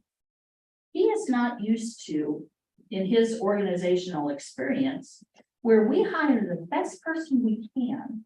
And I'm sorry, I'm going to use Dorothy as an example. I love Dorothy. I'm on the planning commission. I respect what she does. She's had to figure out how to train herself. Because there is nobody who knows how to train her. We hire the best candidate we can, and there's nobody to train her. We hired Braden Wilson, the best candidate we can get to be HR, and he has to train himself. Because there is nobody to do that. In this county, if we have a mid-level manager, we're talking about one person that understands the whole realm of county government here. They can train, they can make sure that the people are trained below them, and they can assist the commissioners above them. Right now, we don't have that. We have got, we're stumbling around, making mistake upon mistake because nobody's got what they need to do this stuff. There's a lot of talk about this being the inside job. It's called promote from within. It is called, if you've got a person in your organization who is doing the best job they can, who is striving to commit themselves to your organization, why would we not give this guy a chance? We talk about, oh my gosh, it's going to cost so much money. It's going to cost so much money to get somebody from out of the county. So you're talking on both sides of your mouth. You're saying that we can't afford somebody from outside the county because it's going to cost too much, but we got to get somebody from outside because we don't have anybody here. I think that we need to give Braden Wilson a chance. We need to respect what he's done for this county. We need to quit tearing him apart. We need to give him the training and the support to do what he needs to do. And if he can't do it, if he can't prove himself, then the commissioners can remove him. But he needs to have a chance. I think we need to promote from within, and we need to stop tearing each other apart.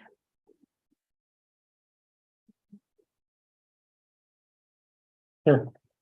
With all due respect, the training in federal court in a Title VII lawsuit is not the kind of training we need in this county. We don't need it. And that's what we're looking at when we hire somebody who doesn't know what they're doing. You gotta hire somebody with experience, and I don't see it. This was a basic problem that happened here. For this employee issue, and there are more coming. And it's inappropriate and should have never happened. And we can't put people in here and let them work it out, and figure it out. Because we're gonna get hauled to Denver and talk to up there by the big church.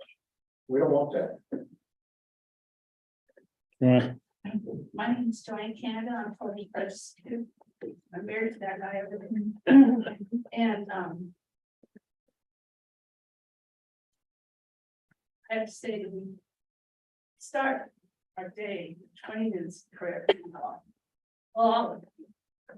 All of it. Even my choir boyfriend, I love preachers. All of it. And so what I have to say, I hope it doesn't come across in an adversarial way. Okay, we just saw our sheriff up here begging for used parts.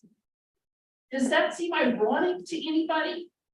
That we're about to lay out not just the $90,000 that we are agreeing to pay him, but he's going to need a secretary, he's going to need training, he's going to need money for transportation. It's going to be, the first year, it's going to be $150,000. And if you live to be as old as I am, you know that these things get more expensive every year. They don't get cheaper. Government never gets cheap. My husband has what he calls a tiger team, which for some reason hasn't shown up yet because of the scheduling of the commissioners and all this brouhaha. And they are willing to work for much less than the cost of a county commissioner to train the people who are in their jobs. And if that's great, fine, if that's someone else, fine, but these people do need training. It's kind of not funny how inept this has been. And so we have to think about our road and bridge guys. I don't know how much you all in this room made, but it's really hard to make a living grading roads in this county. We have to be cognizant of every penny we spend. We also have to do another thing. We have to abide by the laws of our country.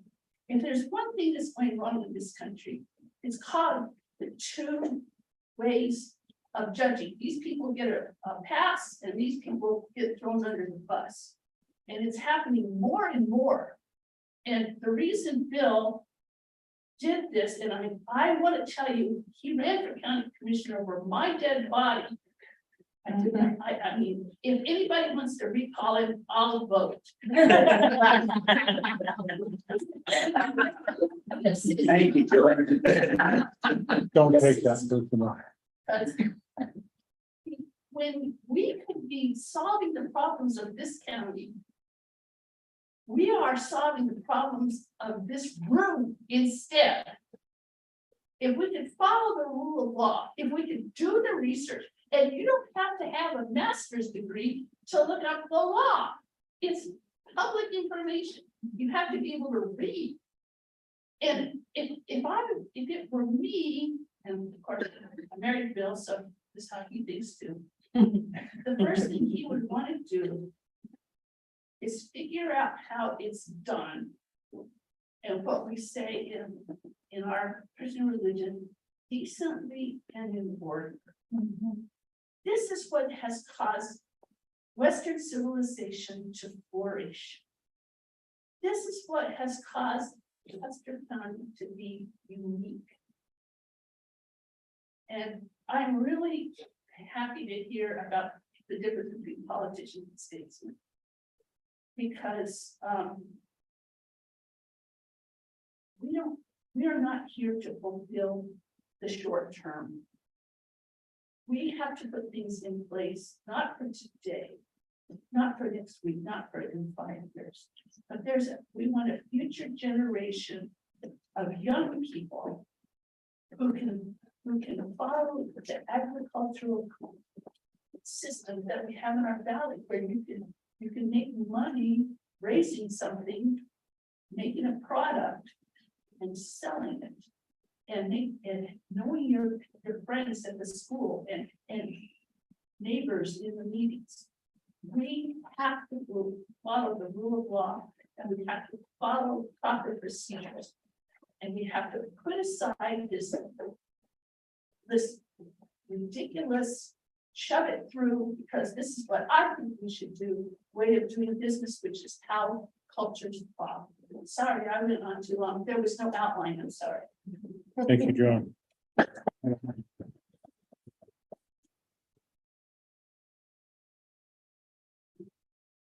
Go ahead. My name is Jim McMahon.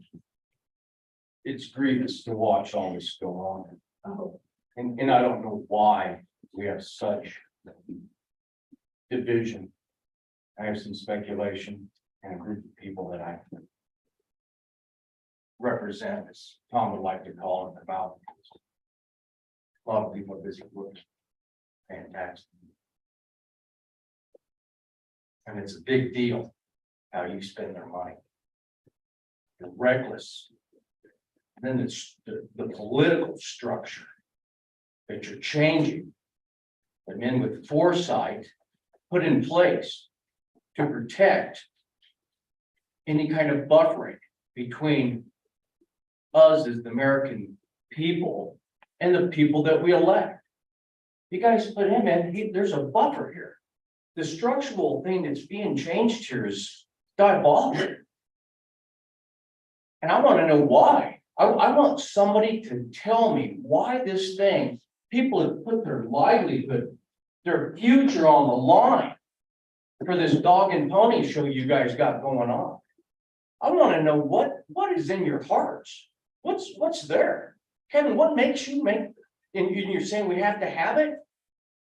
Almost everybody I know goes, we don't need it. It's wrong. And it's almost a misleading lie. And then when you get into this lawsuit thing, this determination where Jackie was badgered so bad, it almost looks like this thing's been staged to exploit the American, our little county, our taxpaying people. It almost looks like it has been set up to cause the problem and then solve the problem. Are you hearing me? Are you guys hearing me? I'm listening. Tom, are you hearing me? Can't help but, sir. Okay, good. Press on. I hope I'm a long ways off on what people are seeing. But it almost looks like this is some kind of exploit, or where you're intentionally trying to get more taxpayers' dollars by creating a job that wasn't necessary. I hope I'm wrong. But we're putting some ethical things together now. Tom and I may just go back up there to the ethics. If not, Kevin, pretty sure you and I are, and this young man too. The stuff that this lawsuit that reveals the behavior and the scheme that took place is unbelievable. We need the sheriff back here. That's where I'm at. And then the thing that's going on with the election. What is going on here so bad that you have to go to these extreme behaviors? What is going on? Can somebody tell me what's going on? Why are we so at odds here? And I've heard, oh, we need to change the filter on the heater, or we need someone to clean the toilet. And then we need somebody to write grants. Well, the grant writing can be done. A lot of grant writers around. And I'm pretty sure the janitorial thing is going to be okay at the courthouse. I don't think it's going to collapse if we don't do that right. But this has been absurd. What a waste of time. And the division that it's brought to our community. Been one level head in this whole thing, and he's standing there. Bill's trying to put this thing, come on, we got to do it right. This is important. In a legacy too. You need to think of your name. You need to think of your name and what you are leaving. Because this is a disaster. And why the forcing of it's going on, and then how's all this going? I mean, I'd like to see some form of a contract or obligation. I'd like to see something. How can we run in the dark on all this? I could go on all day. I'm gonna sit down, but this is shameful. And I'm hoping our perception of what's taking place here, an intentional scheme. I hope I'm wrong. I better be wrong. I better be wrong, Mr. Flower. Because this looks like it was orchestrated. Cause the problem, solve the problem. Cause it and then solve it. Because it looks pretty apparent now that I got a little copy of what went on. And I told you in the meeting, I believe you're sick. I think you got a sickness. And you damn sure don't need to represent us. And I don't know what it is. Does anybody know what's going on? Why is this position so important that people would act like this?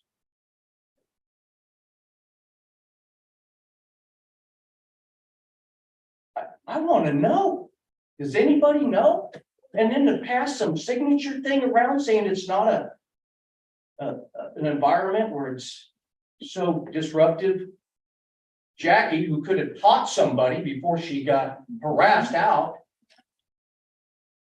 This is an intentional thing. And there's something going on here that we don't know. And I need a confession from somebody, somewhere along the line. Because we're going to the ethics. We're going back to the ethics committee. This is ridiculous. I hope we get something done here today, besides going backwards. Because this attempt to install this, and you even have legal counsel with you. How is all this going on? It sounds to me like it's just some kind of hurry, rush thing, like you're out of time to get something done. Is there something in the future, Mr. Flower, that's taking place? Is there something you know we don't know? Do you have privileged knowledge? What's going on? That's the kind of conversations I get hit with, being the mouthpiece. That's what I'm talking about. And then I'm being nice. Anyways, at the end of the day, we'll see. Thank you. Unfortunately, Joanne, Jimmy, Sarah, the Webster, you would keep your time. It's falling on the deaf ears. Commissioner Canada is the only one that gets it. He works for us. These two weasels do what they want. They've got a socialistic agenda that they're shoving down our throats. Even after they heard many people speak up last meeting and say, we don't want a county manager. We don't want it. You work for us. Drop this ridiculous county manager. Panda has more experience than both of you combined. Follow his lead. When I first met him several years ago, I wasn't impressed with his commissioner. I was impressed with his many years in the Air Force Colonel. He served our country. He knows what he's doing. Follow his lead. You're loose cannons, you're broken arrows. And you work for us, but not in your own mind. You don't work for us, and I'm tired of it. Mr. Chairman, I move we recess for executive session. For 24-6-402. Excuse me, sir, I couldn't hear you. Mr. Flower. He made a motion to recess the BOCC meeting and move into executive session per 24-6-402 4E. And I would second that motion. Do we get public comment on that? Or is it that a done deal? He has a motion on the floor for that, and we have a vote here at the table on that. We're gonna have a discussion at the table before we vote. Okay, discussion, sir. Here, I'm gonna stand up so you can hear me. Point of order, I assume your discussion has to do with my motion of That going sure into does. I'm gonna tell executive you, session. I'm gonna tell you why. Why? I'm not gonna go into executive session. You'll go in it without me. And I'm gonna tell you why. And the reason is the rule of law matters. You've heard it before. We have screwed up. We have, and I don't believe we need an executive session is not called for. That's another misnomer for this process. And I'm gonna tell you why. You're gonna tell us? Or you're gonna Yes, tell I'm the telling people? you and Okay. the people, because I work for the people. I don't work for you, Tom. I do No, not. you made that very clear. That's right. Yes, sir. And I'm gonna tell you what I mean. The rule of law does matter. Our powers are established by law. Statutes tell us what we can and can't do. Give us the powers of the board. They also, we can do a lot of things. We can hire people. It's up to us under those powers to describe how we do that. And we can do that personally. However, did you know there is a law that impacts hiring a county manager? It is a law. We didn't follow it one bit. I'm gonna pass this around. Did you know that the motion to go into executive session is not debatable? I'm not debating. I'm not going into it. Well, I'm not debating. I'm making a statement, period. I'm not gonna, but I will not join in any longer. Mr. Chair, Come here, grab this. point of order. Somebody grab it. Motion's not debatable. I'm making a statement and you're going into an executive session without me if you go. And the reason Well, is we need to because vote on exactly the statute, the Colorado Open Records Act, section 3.5, and I'm just passing that out, states what people have been hammering on. Whether the county manager is right or wrong or not, I'm not gonna debate that right now. I'm not gonna do it. I'm gonna to point out that I'm getting off the wagon that's not following the law. I screwed up by not doing this in the first place. And I should have stood up in a minute ago.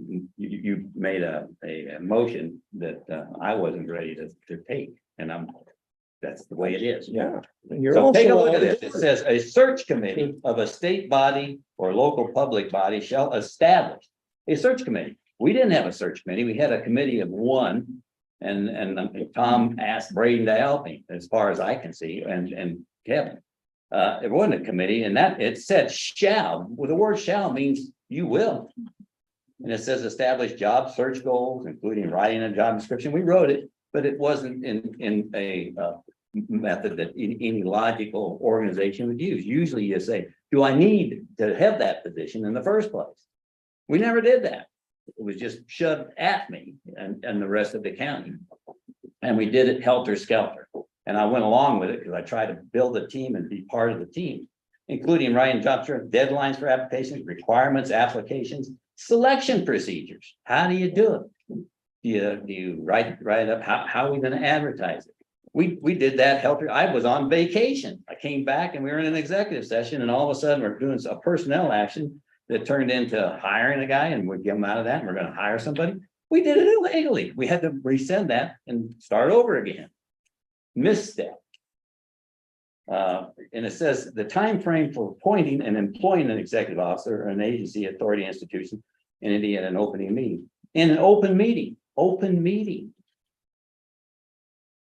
the state or local body shall make public the list of finalists.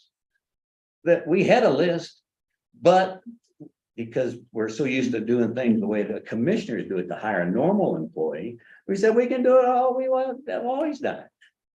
Just get down one guy and then we'll put him out for a display.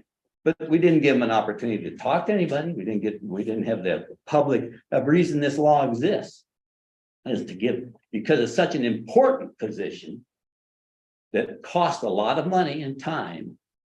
And you take a step away from the people, the authority, their authority to hire and fire us. And put it in the hands of somebody that's in the middle, and then it takes two commissioners to get them out. It's important that you do it right. And it says, and a list of finalists for this position is a chief executive officer no later than 14 days prior to appointment or employing one. We can't, to me, we rushed. Initially, we said, let's just put it out for the public in our own county. I like hiring from within. If the person's qualified, sure, why not? But you got to advertise because we gotta show that we are doing our best job we can for the good of our people to help make this a better place to work and live in. And you cannot convince me that 5-day notice in a website in Custer County is gonna do that. It needed to be thought out. We really serious? Do we really want a manager? Do we? I don't know. We didn't get enough time to look at it. We didn't look at the other side of the coin. Yes, we need to train people. I like what Carol said. We need to train people. And that was part of the plan. If you waited to listen. I don't know what the rush was. I think the rush was because we were worried about losing the vote from Tom. Yeah, and I really think that's what pushed it. Exactly. And so if that's the case, that's doing a disfavor to the people of we're hurting the ability of the people to understand how well we're doing our job. To me, it looks like we're not. If we're gonna do it quickly and we get the first guy we get and we're gonna train them up in the job, good grief. There's a lot of people out there that are qualified to do it if we're really serious about it. And well, can we pay them or not? You need to be deliberate in what we're doing and to fill that position. So given that, I'm done not following the law. I am not going to participate in the executive session to do what? What's that? To do the process of coming out of that executive session and saying, all right, what were we going to do? You know, it wasn't clear. It's not a strategy session. It's not for legal advice to see if we are competing some contract or not, and keep it in secret and come out and vote on a position. We're not competing anybody. You know, we're not fooling ourselves by saying, well, we don't have to hire Braden coming out of that. What would make me think you're going to do that? You committed, like I've heard, it's rushing him through. It's unfair to Braden. So I say, stop. I'm done. You can go into an executive session. I'm not going to vote to do it, and I'm not going to participate any further in the process because I think it's been illegal. We haven't followed it. So I'm done. One You're more thing. also out of order. Doesn't matter what I'm out of order. Oh. if So you- question, if you- question. God does. No, Question. not at this I have time. a quick, Not at this time. Oh. Not this- You follow Mr. Flower back in there, Commissioner Day, like a lemming into that star chamber? That's a stain on your. That's enough right now. There, we're not at debate. how can Flower Excuse me, no. vote when he's been recalled? Not out. I'm gonna look at How you, can Dan. Flower vote when he's been recalled? We were going to go in for process. Yes. I would anticipate this to be a fairly short executive session. But I would also anticipate the Board of County Commissioners to determine how they want to proceed with respect to negotiations. That's the whole point of the executive session. We'll speak a little louder, sir. We can hear you, Mr. Slater. Okay, Well, call the and I question, think that sir. we should go through that for that process. So. And this is I will call that vote. So those in favor of going into executive session for personnel for 24-6-402, Not personnel. not personnel, excuse me, Negotiation. under 24-6-4024E to discuss the process To include the commissioners, the clerk, and the attorney. that would be the commissioners, the clerk, and the attorney present at this meeting. Signify by saying aye. Aye. Hey, Okay. Motion carries by a 2-1 vote. We're going upstairs. I will recess this meeting at 11:01 a.m. We will proceed, the commissioners and the attorney and the clerk will proceed upstairs and for an executive session, and we will return and reconvene this BOCC meeting.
Okay, the time is now 11:49. And the executive session has been concluded. The participants in the executive session were myself, Kevin Day, Commissioner Tom Flower, Clerk to the Board Kelly Camper, and County Attorney Dan Slater. For the record, if any person who participated in the executive session believes that any substantial discussion of any matters not included in the motion to go into executive session occurred during that executive session, or that any improper action occurred during the executive session in violation of the open meetings law, I would ask that you state your concerns for the record. Mr. Chairman, I do not have a concern that we operated outside of the Open Meetings Act regulations, but I would like the record to show that Commissioner Kanda chose not to participate in the executive session. Okay, thank you. Dan, I would ask if you would be kind enough to verify the executive session, sir. I would verify that the executive session took place pursuant to the statute cited and no substantive discussion were held outside of that. The purpose of discussing negotiations, positions relative to negotiations. Okay. He verified that the discussion stayed on track during the executive session.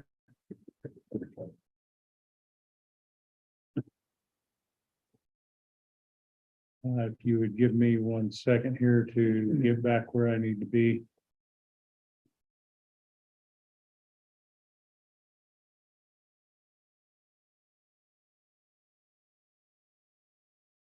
No hurry. Things started jumping in there after the fact. And my Zoom link was severed.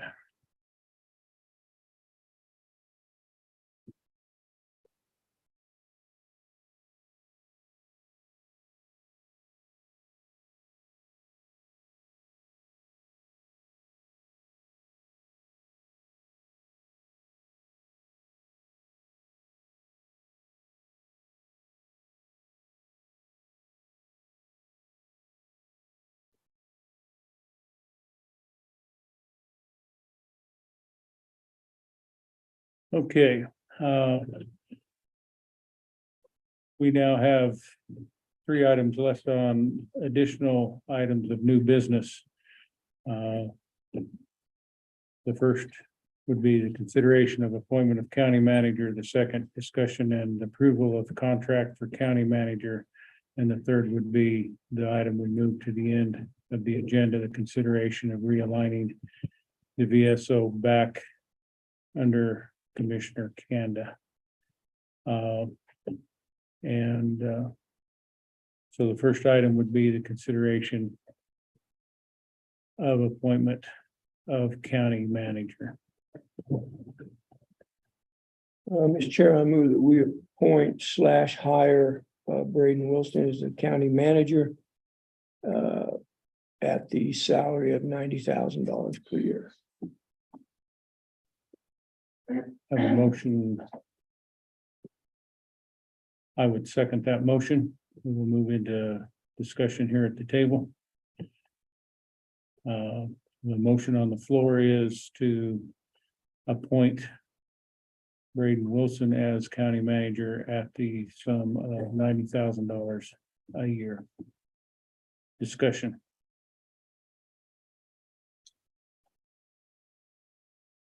I think salary is fair and equitable, given the extent of the requirements and expectations of the job. I know we had a prior discussion in another meeting about the salary, but I feel like 90,000 is fair. Okay. Can you, sir? Let's hear what you. I would defer. You don't want to talk, but then, No, sir. okay, everybody knows my opinion. I don't think we need a county manager, and secondly, I don't think Brady's qualified. It's my position. Okay.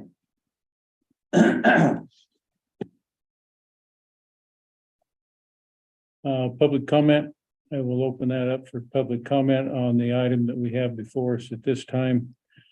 I would put stipulations on that you have an opportunity to speak once and that you limit your comments to 2 minutes. Anyone that has a public comment, you may do so here at this time.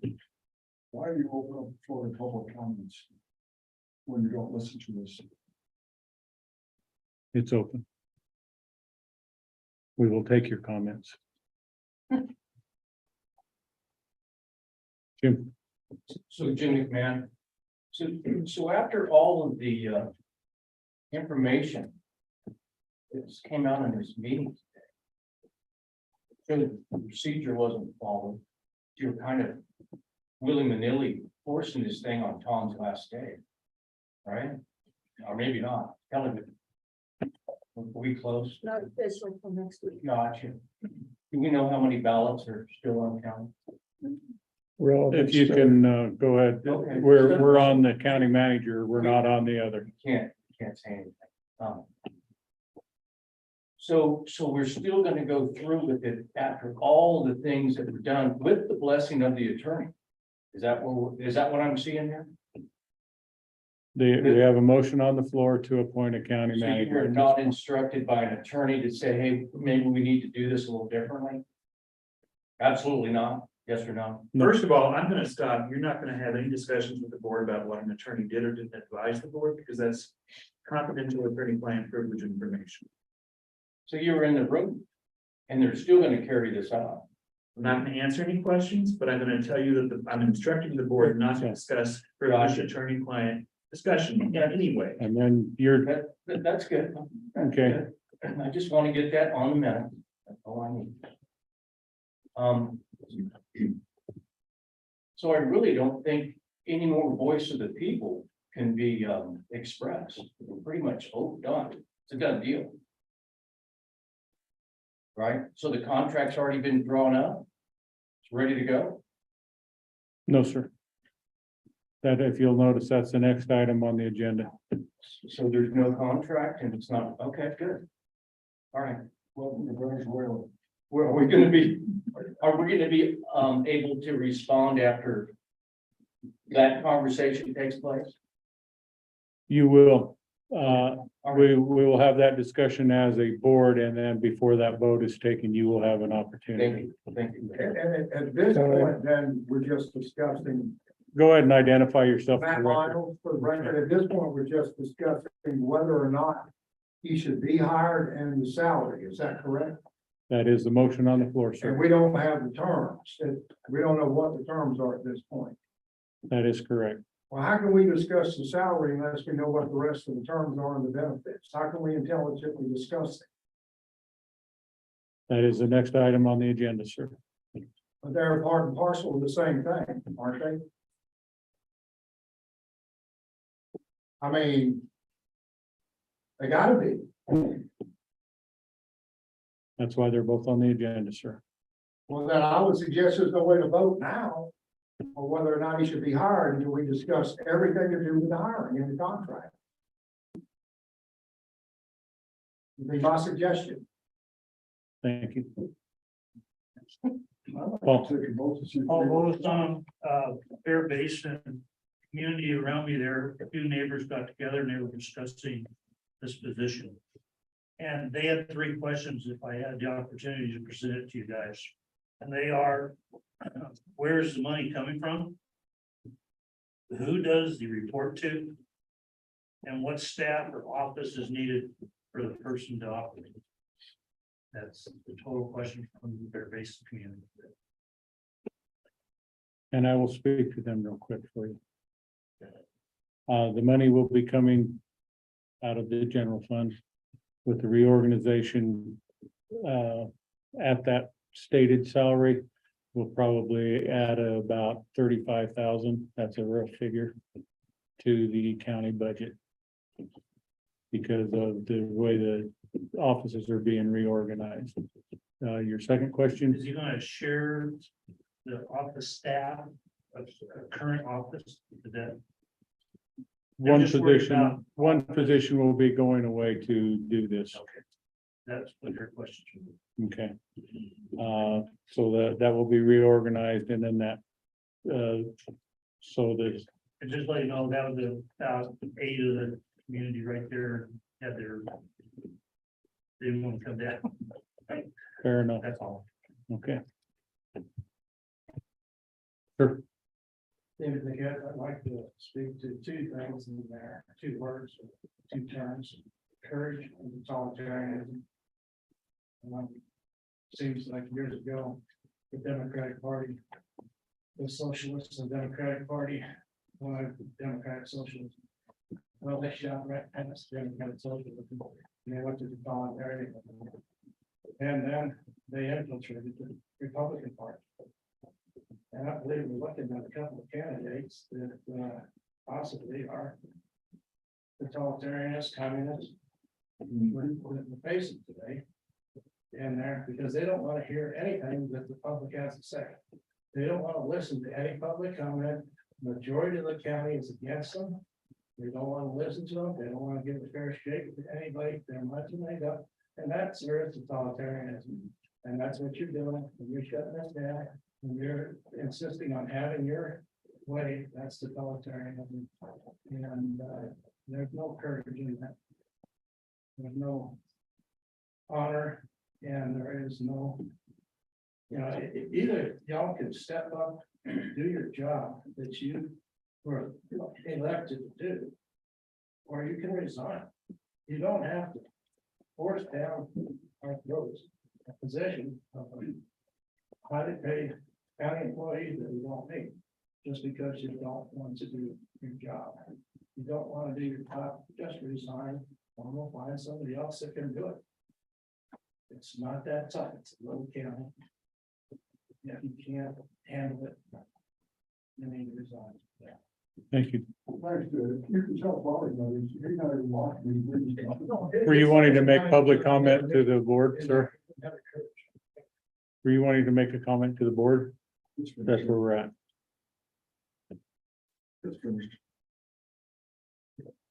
My name is Patrick Henry.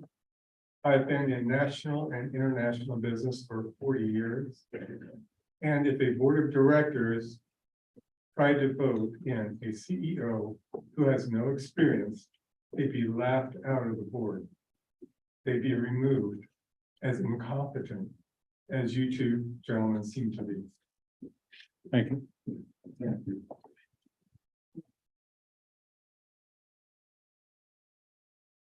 Michael, I see you have your hand up, sir. Thank you, sir. It's Michael Foster. I just want to say, first of all, I want to thank Tom for his service. Being an elected official is not easy. And, we should never lose sight of the fact that he has served the community, and I appreciate that. And I know it has not been easy the last couple of months to be out in public the way he has. And so I want to acknowledge that right up front. I also want to acknowledge to watch what's transpired over the past couple of months is really disheartening. It is hard to have confidence in our process, and it is hard to believe that our voice matters. And so I know y'all heard that in spades today and over the past couple of weeks, but I hope you'll take some time to reflect on that you're losing the confidence of the citizens of Custer County in their belief that you are acting in the best interest of the county. And you've been elected, and it is your right to vote. It is your right to do what you see fit. But I would just tell you, somebody that is sitting out and watching this and appreciates the difficulty of this, it is hard to believe that what we're saying matters. And so I just ask you to reflect on that a little bit. Thank you. Thank you, Michael.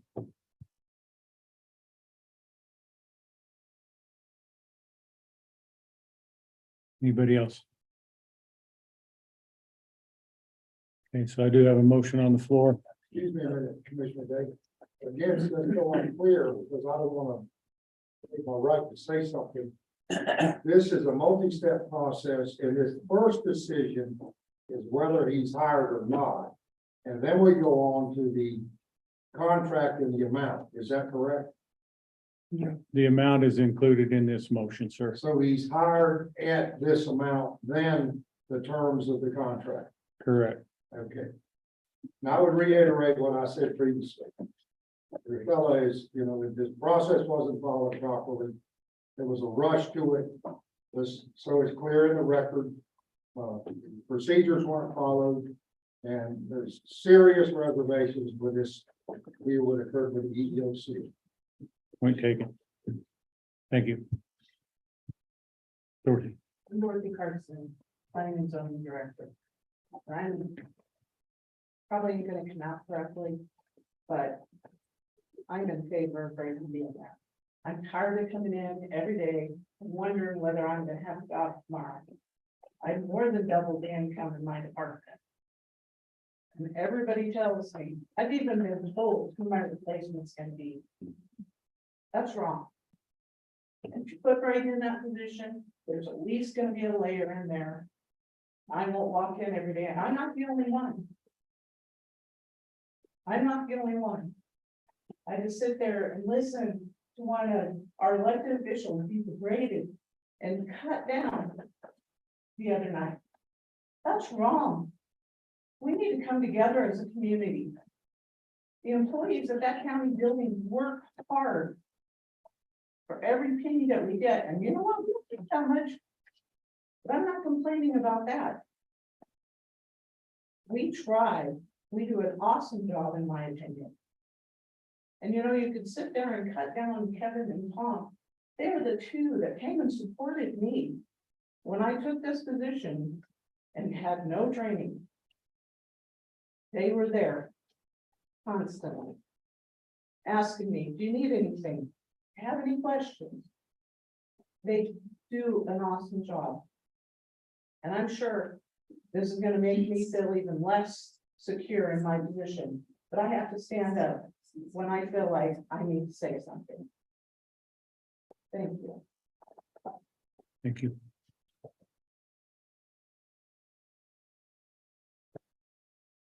All right, I have a motion on the floor to appoint Braden Wilson as county manager at the sum of $90,000 a year.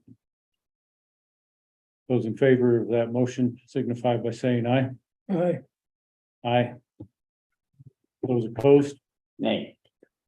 let the record show that motion passed by a 2-to-1 vote, Commissioner Kanda voting nay. Our next item would be the discussion and approval of contract for county manager.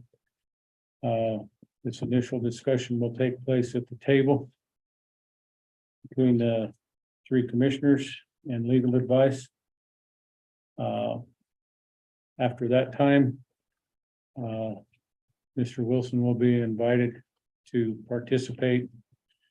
And before any vote is taken, I will open it up for public comment. Same stipulations as we had before. And I believe everyone has a copy of the draft agreement. In one form or another here. I would open it up for,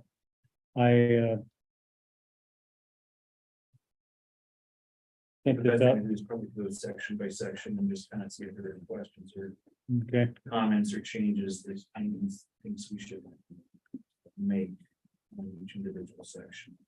all right. So first section is the introduction section.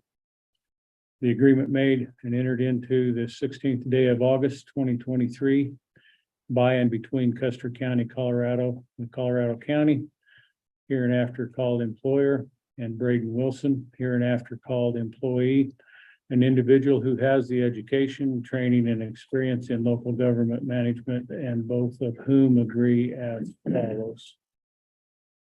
Chair, Section. Are Sir. you proposing to read all of these?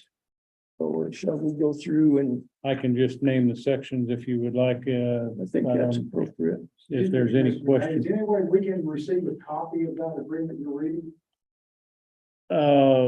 Not at this time. This is a draft document. It is not in any final form at all. This is a discussion at the table that we will be having to hammer out this contract between the Board of County Commissioners. So section 1, Counselor, if I may. Yeah. I see right under section 1, the term option 2. I'm assuming that's probably a typo. No, what it is it's an option for the board to consider whether you want to have essentially an open-ended contract, which is what that non-highlighted portion is. Oh, okay. It remains in force from August 16th until terminated. Option 2 would create a contract for a term of years that automatically renews, so on and so forth. I think that the first part, that shorter version, is probably better, but that's up to the board in terms of whether you want to have it. Yeah, I just didn't see the wording option 1, so that's what made me think it was Yeah, out of context. Okay, thank you. Appreciate that. I agree. I think, Mr. Chair, section 1, part A is sufficient. Lay out the terms of the agreement. unless there's an objection, I'll leave that where it says option 2, that whole highlighted version, I'm going to take out the A because there's no B. I'm fine with that. Commissioner Cannon. I happen to like the fact that a anniversary date to be looked at to make sure that it's renewed is really the thing that we ought to have. It forces a look at job performance, whether it's right or wrong, good or bad, to happen, and without people thinking, well, he's here forever, and there's no, how do we get somebody's attention on whether the job's being done correct? Well, in section 11, there's a whole section dealing with performance evaluation. It's annual. Well, that performance evaluation, but to renew the contract, it would force it hard to look at. I'm not trying to, I don't mean to suggest that I'm. So, that's just my opinion.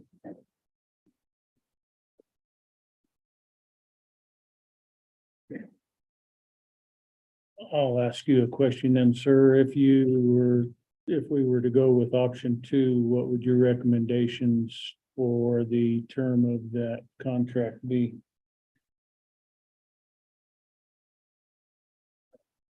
A couple of years, and that's it. I haven't looked at every other year. I think things change. So what you're suggesting then is that it would be an initial period of 2 years and then it would be renewed for a 2-year term. Unless a 12-month notice is given.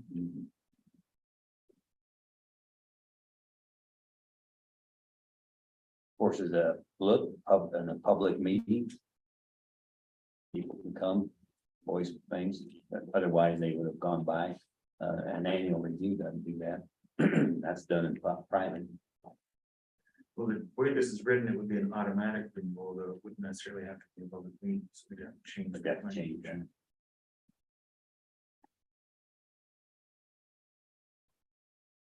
Which I think would be prudent unless there was issues that came up. I would probably look more at a 3-year with the annual review, which is stated in there. Rather than just a 2-year, I would be more amicable to a 3-year.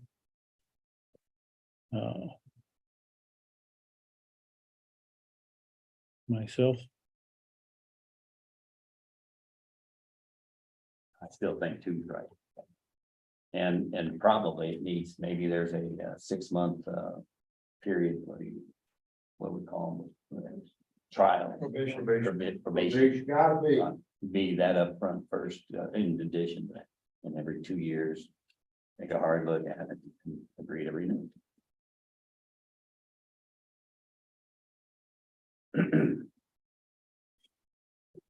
Not hard.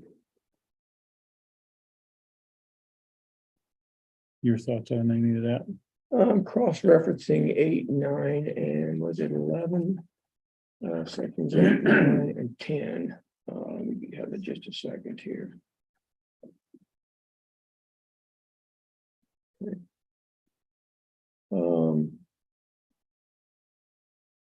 Yeah, I'm fine with A. I don't see any reason to extrapolate all the stuff that's in option 2.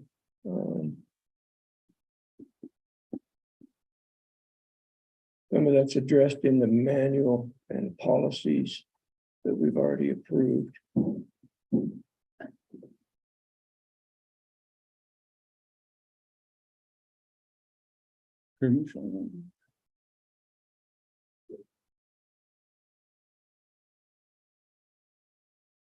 I would be good with A as well. So what I've heard is that 2 of you were good with A. So my inclination in terms of putting something together here and be voted on is I will take out option 2 and just keep that the open-ended A. Okay. And that does provide with there in the manual, I believe, is the annual review, which is in there as well. Section 2, duties and authority.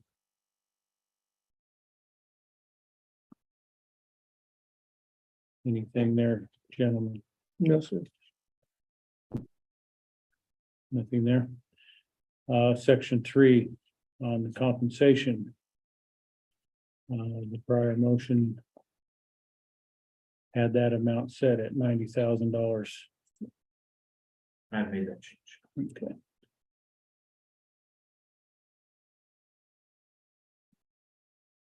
Anything else? I had a question about section 3C.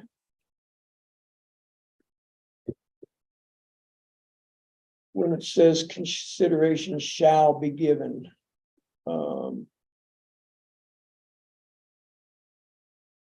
It's a little ambiguous for me.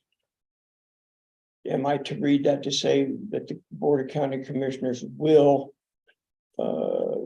consider an increase Every year, yes. every year, That's whether what it's, it says. doesn't say give an increase, it says consider it. Yes, Okay. presumably that would be part of the annual evaluation process. Read it like it says, consideration shall be given on an annual basis to increase compensation. Thank you.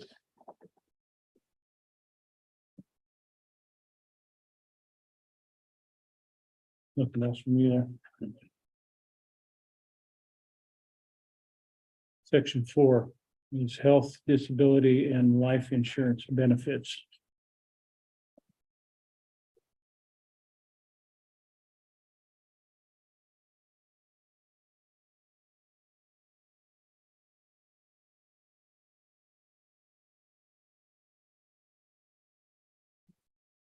No comment. Anything there, sir? Health, disability, and life insurance benefits in section 4, we ought to read them out on the record. Okay, And employer agrees to provide and pay premiums of health and hospitalization, etc. The employer agrees to put into force and make required premium payments for short-term and long-term disability. The employee shall be eligible for other benefits and other salary non. And to be clear, the disability coverage is only if such coverage is otherwise provided to other employees. It's not specific to This one. this employee only. And that covers A, B, and C. Correct? No, I was just clarifying B. Okay. which that is an available option, but it is not contributed to by the county.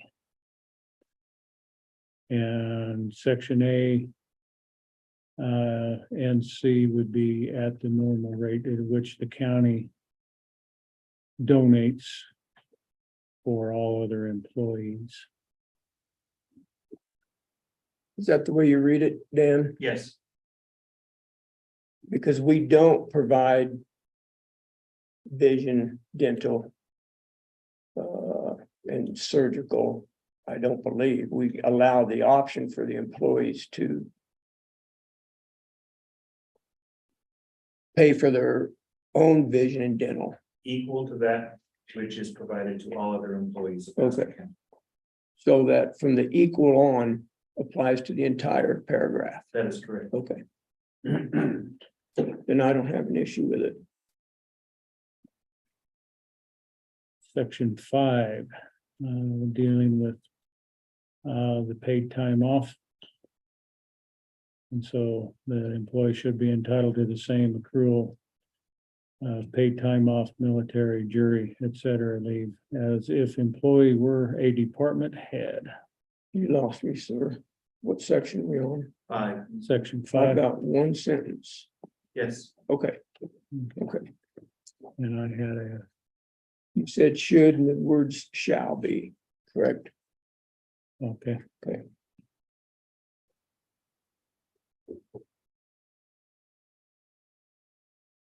I don't have an issue with that. Section 7, general business expenses. Skip section 6. Oh, Sorry. I need to thank you, sir. step on toes. Section 6, retirement. Employer agrees to enroll the employee into the applicable state and local retirement system, and to make all the appropriate contributions on the employee's behalf for both the employer and the employee shared required. That is the same as what we do for the other employees.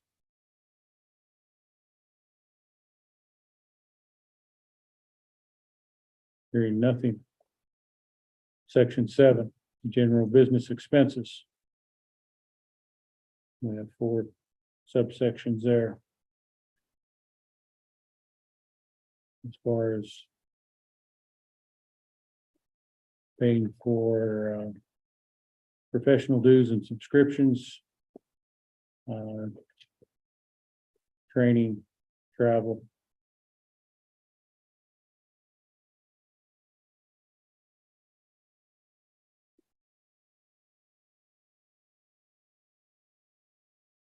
Any questions? I have a question on 3. Subsistent expenses. Meals. Yeah. Motel. Yeah.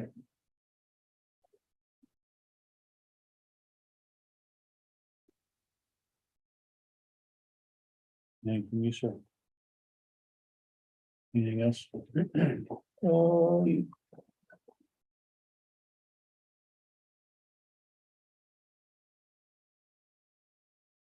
No.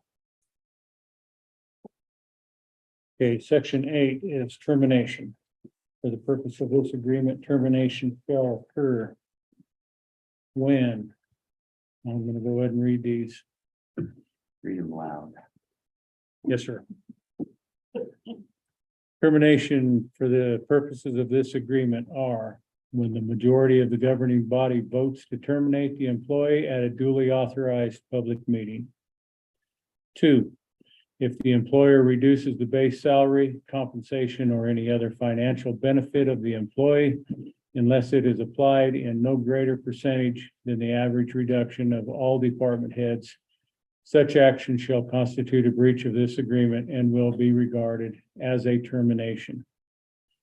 Number 3, if the employee resigns following an offer to accept resignation, whether formal or informal, by the employer as representative of the majority of the governing body that the employee resign, then the employee may declare a termination as of the date of the suggestion.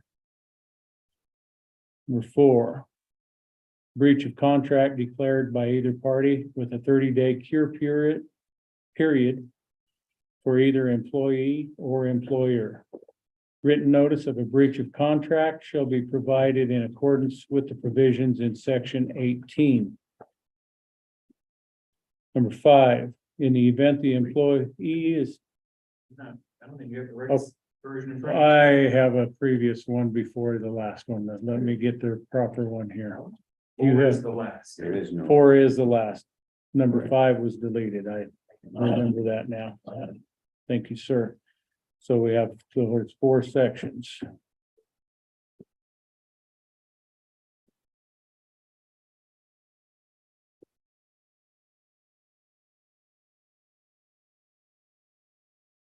Any questions, comments?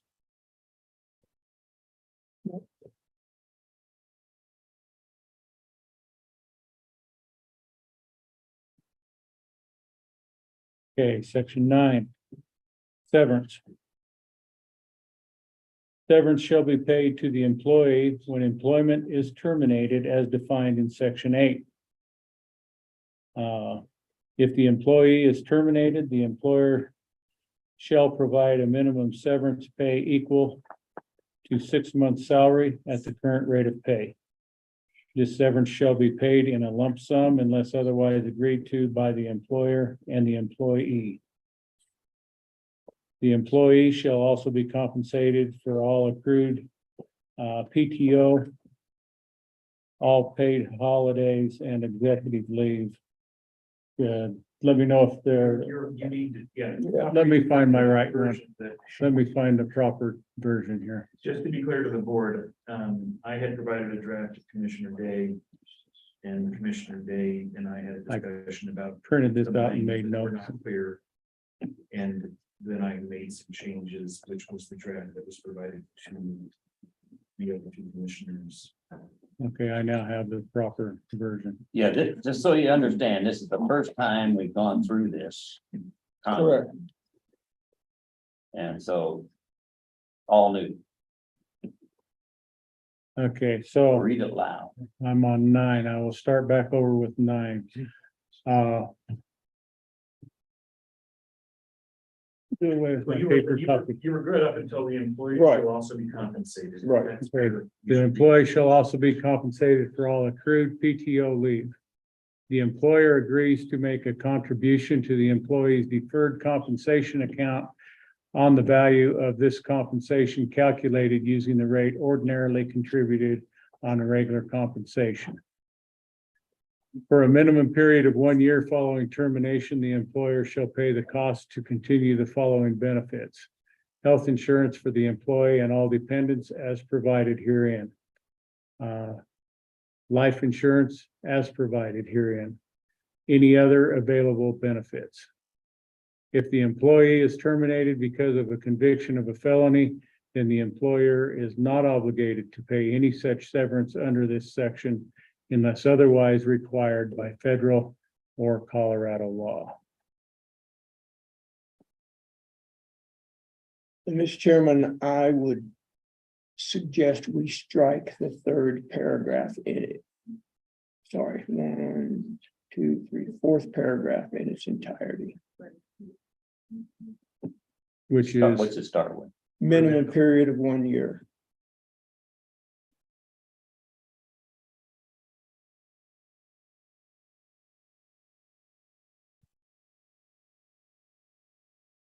I can speak to that if you want. if you would like to, sir.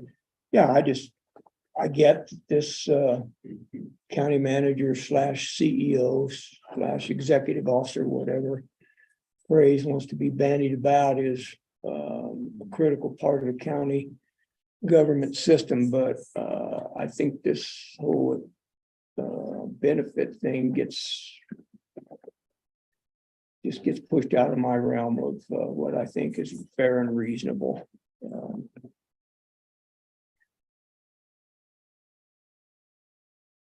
A couple of Comments. comments. I agree that should be struck if we're gonna keep it. Also, I think, I don't know, Dan, where did you get 6 months severance? That may have been in the sample. So all of this came from a sample contract from the County Managers Association.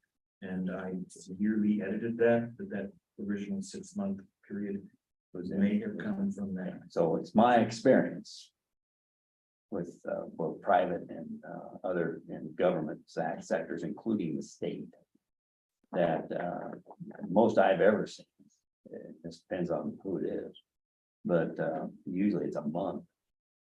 And there's some other circumstances, it's 2 months. The 6 months is crazy. And the severance shall be paid in a lump sum, otherwise agreed legally, it is not in a lump sum. It's pulled out as a, like you would normally get a wage. If it's done bi-weekly or by the month, it's paid by that, so that they continue to get a check just like they're on board still. So I don't know what, I'm good with a lump sum probably, but I think it ought to be metered out because it keeps the money in the coffers. That's probably why corporations do it, to gain interest on it and what maybe done. Rather than giving it out. That's my input. I think it should be shorter. And I think it should be a month.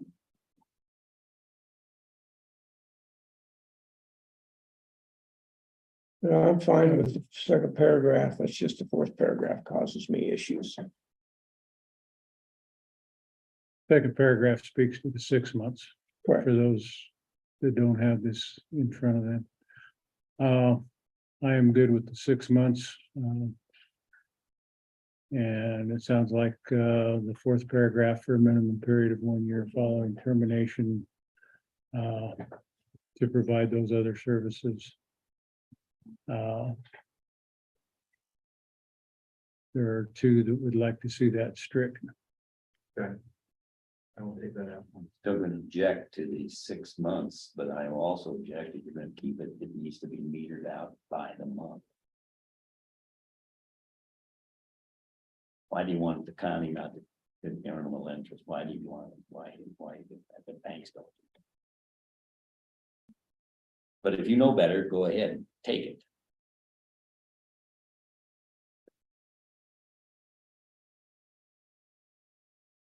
I think I am good with it the way it sits.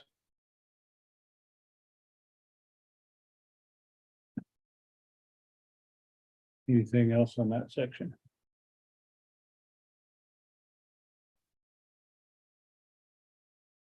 Section 10, resignation.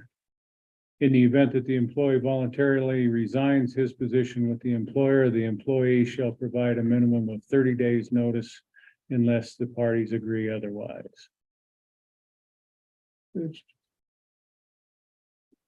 Section 11, performance evaluation. Employer shall annually review the performance of the employee subject to a process from criteria and format for the evaluation, which shall be mutually agreed upon by the employer and the employee. The process at a minimum shall include the opportunity for both parties to prepare a written evaluation, meet and discuss the evaluation, and present a written summary of the evaluation results. The final written evaluation should be completed and delivered to the employee within 30 days of the evaluation meeting. Good. Section 12, hours of work.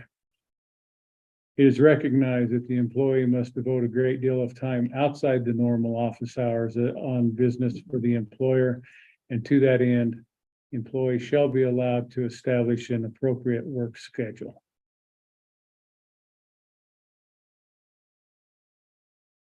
Yeah, I had a question about this section.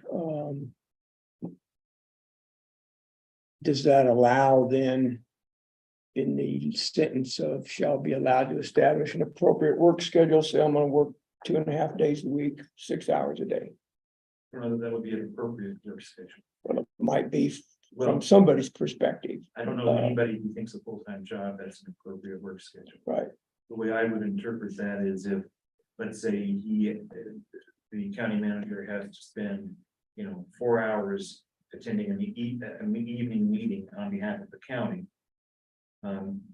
Maybe he decides he doesn't come into work until 10:30 the next morning. And, that would seem like an appropriate work schedule. Okay, who defines an appropriate work schedule then? Well, initially, it's the employee that makes that determination. We give him that, that leeway as an executive. And if he starts to abuse that leeway, that's where the board of county commissioners would step in and exercise its authority as the supervising board.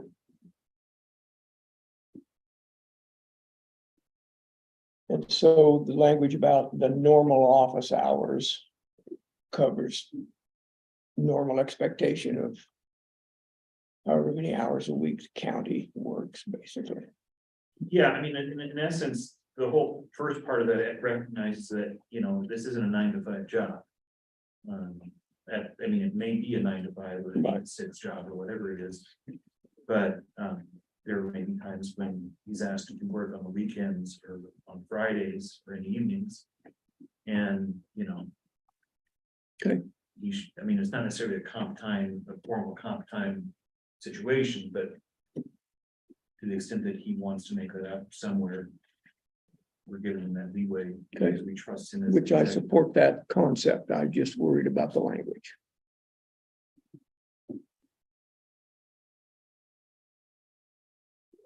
Okay. Outside activities. The employment provided by this agreement shall be the employee's sole employment. Such prohibition on outside employment shall not apply to voluntary participation in local boards, commissions, and nonprofit organizations. Such voluntary participation shall not be considered outside employment, even if employee receives a minimal stipend for such participation. The employer specifically authorizes employees' continued participation as a trustee for the town of Silver Cliff. And this is in opposition to our current personnel policy, which says employees can have other employment. So it is a change. Personally, I think it's a big conflict of interest. He's either our employee or he's not. And to allow him to be a director in the town of Silver Cliff is not part of it.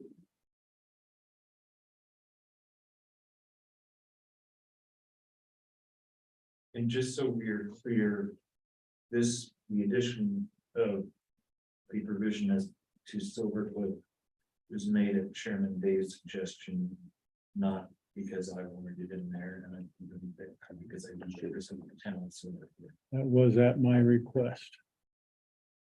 I do not see that as a conflict. But you know better than I. That's not necessarily the case, sir. I'm just telling you, it should be out of it. Yeah, I Your think thoughts? Commissioner Kanda has a point, and I would go all in on that if that was a paid position. I believe that's a voluntary position. I think they get paid some small amount for every meeting they attend. I don't know. Like 25 or 50. I would assume if a conflict of interest arises, that would be made known and act accordingly.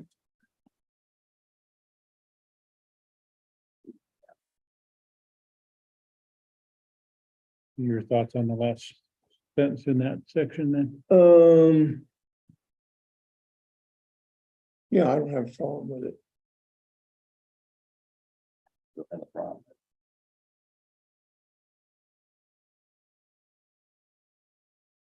Or two that would like to go ahead and see that stay in. Residents, section 14. Employee agrees to establish and keep residents within the corporate boundaries of Custer County and thereafter to maintain residents within the corporate boundaries of Custer County.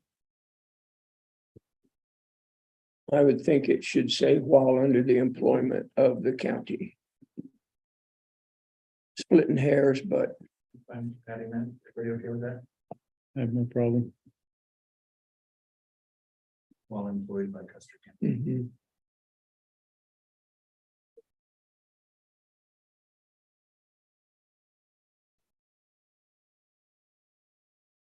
Section 15, anything else on 14? 14 is the residence, employee agrees to keep his residence in the county. Makes sense. Section 15, indemnification. Beyond that required under federal, state, or You local. need to read that thing. Okay. It just says that we will indemnify him that he gets sued as in performing his job as county manager, which we do for any county employee.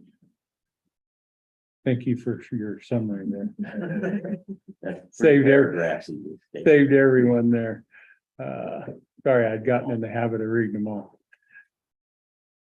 Section 16 speaks to bonding and that we will bear the full cost for bonding him under any law or ordinance.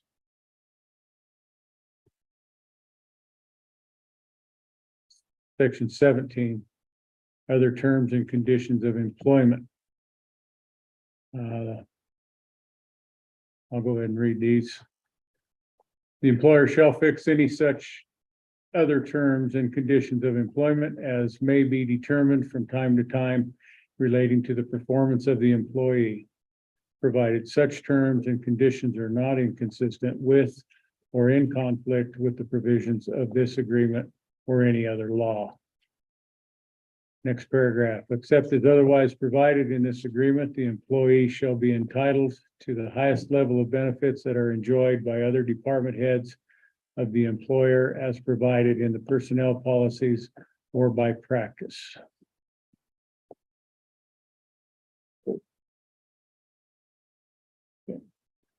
Section 18, notices. Let's give the addresses for notices to any official notice that's required from the contract. And how that is. And the blank behind Mr. Wilson's name is for an address? Yes. Okay.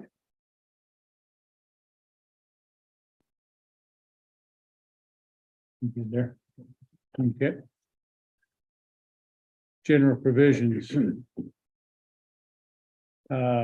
Integration.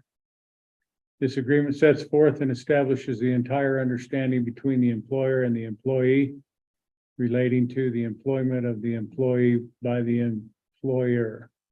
Any prior discussions or representations by or between the parties are merged into and rendered null and void by this agreement. The parties by mutual written agreement may amend any provision of this agreement during the life of the agreement. Such amendments shall be incorporated and made a part of this agreement. B, binding effect. This agreement shall be binding on the employer and the employee as well as their heirs, assigns, executors, personal representatives, and successors in interest. C, effective date. This agreement shall become effective on August 16th, 2023. Severability, the invalidity or partial invalidity of any portion of this agreement will not affect the validity. I wish you wouldn't have used that word so many times. Shall not affect it, the validity of any other provision. In the event that any provision of this agreement is held to be invalid, I can say it that way, the remaining provisions shall be deemed to be in full force and effect as if they have been executed by both parties subsequent to the expungement or judicial modification of the invalid provision. Section E, TABOR compliance. Nothing herein shall constitute a multi-year fiscal obligation of employer that would be otherwise prohibited by the Taxpayers' Bill of Rights, Article 10, 20 Colorado Constitution, or any other Colorado law. This agreement is subject to the rights of the Board of County Commissioners to appropriate funds and does not bind the Board of County Commissioners to appropriate funds where such funds are not otherwise available. Dated August 16th, 2023. Signature line on the bottom for myself, the chair, Mr. Wilson, and for the attestment of the third Kelly Camper. Anything in that section? No, sir. Commissioner Cannon. At this time, then, I think I would invite Mr. Wilson to the table to see his thoughts on this.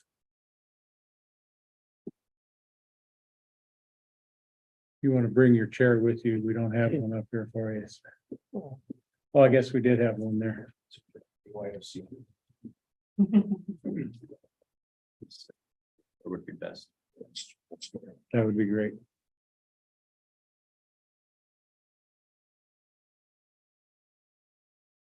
And I'm inviting you to the table because ultimately it has to be agreed upon between the BOCC and by yourself to make this a binding contract. And I did after I provided this to the commissioners, I did provide you a copy of this draft. And then you've been here now as we made changes. And I just sent you all the copy of the revised version by email. Following the discussion we just had. Okay. I will pull that one up.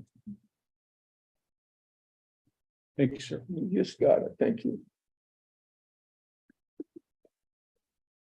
So I would ask you if you have any questions or concerns in regards to this addition, subtractions that you would like to discuss. Could I have just a couple minutes? You may. We take a 5-minute recess. Yes, we can recess this so everybody can get up, move around for while he's going through that. We will reconvene at I'm gonna limit it down here at 12:50. Thank you.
You're like.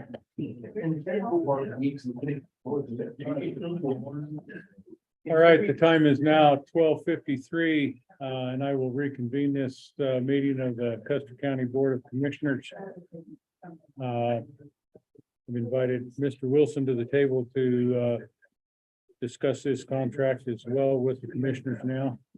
And did you have an opportunity to go through that? And I did. Thank you for that time. Just a couple.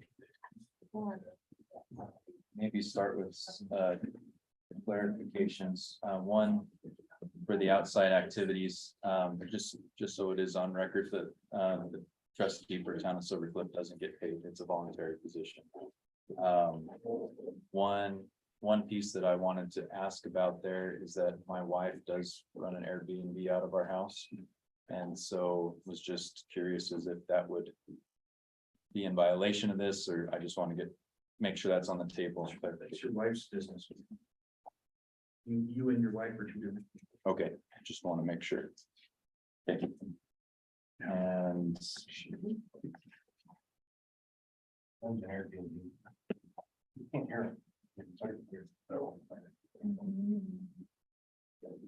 on the We'll have this back.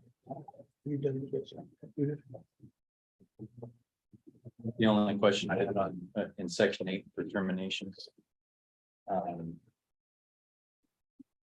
If the position, because I was looking at the ICMA template to begin with, and if the position was to go away altogether, is that what exactly would happen? I guess is That would be the majority of the governing body voting to terminate the employee Okay. and we authorize others.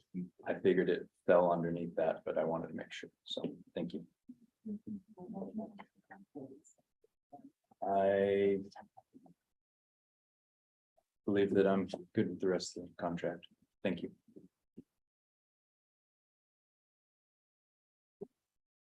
okay, I would move we approve the contract as created today. Between the county and Mr. Wilson as the county manager. I would second that motion. So I do have a motion on the floor to approve the contract stated here as the employment agreement between Custer County and Braden Wilson as the county manager. Discussion here at the table. No, sir. Okay, I would open it up for public comment. Again, with the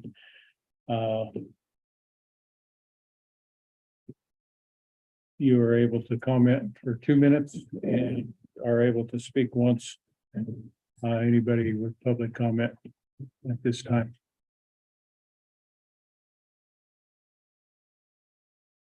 I heard several employees in here say that the biggest problem was they were thrown into a position that they weren't trained for. And that they were supposed to figure out how to do that position, what was required. It was the worst thing that happened to them. They weren't trained properly to do what the job was they were asked to do. And I'm asking myself, well, how is Mr. Wilson supposed to train these employees to do their job? It's obvious from he's a very nice young man. I just met him. It's obvious from what I've learned about him, reading a little bit. He's not in a position to train these people how to do their job. And then I went right back to that EEOC determination or whatever it was.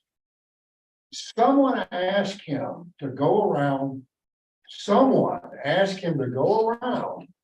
and find employees that would sign a letter saying that Mr. Flower did nothing wrong. I would suggest, I doubt, Mr. Wilson, that you came upon that determination to do that yourself. That would probably need to be directed at me, sir.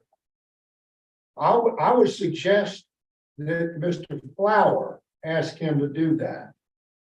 Because he was the one with the motive to see that that was done, thinking that might help, and I'm gonna use the word cover up this situation that was going on there. And I would suggest that was entirely inappropriate to have done that. It was especially inappropriate to Mr. Wilson to have done that. I really feel like he was set up for whatever reason, in some respects, to fail here. And that's put a taint about this entire situation. There's a taint about it from the get-go that's inappropriate. There's a taint about it and a stain on it that can't be erased or remedied by going through this situation. Everybody knows what happened in that election. And your And 2 why minutes you are thought I up. could start, pardon me? Your 2 minutes are up now. Thank you very much. Thank you. Mr. Chair, Sir. if I may, Mr. Miles, I'd like to respond.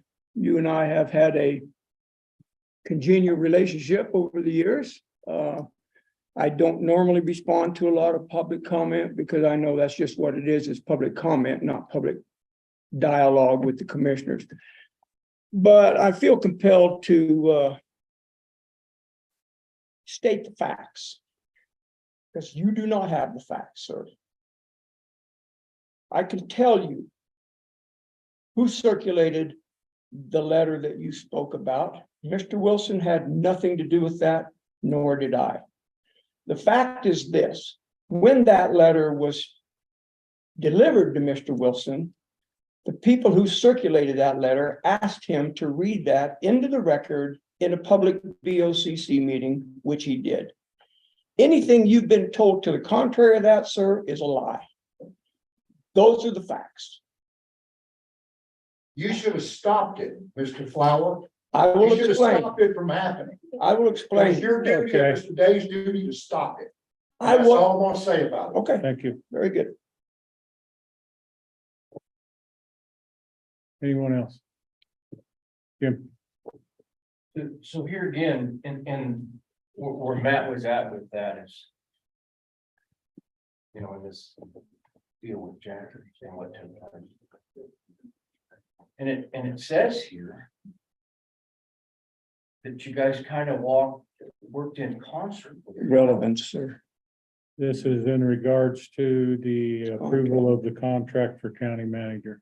Right, and this is, okay, so what I'd like in that county contract is that if Lucas F gets elected, if that's gonna be final, is that tomorrow? No, it's not till next week.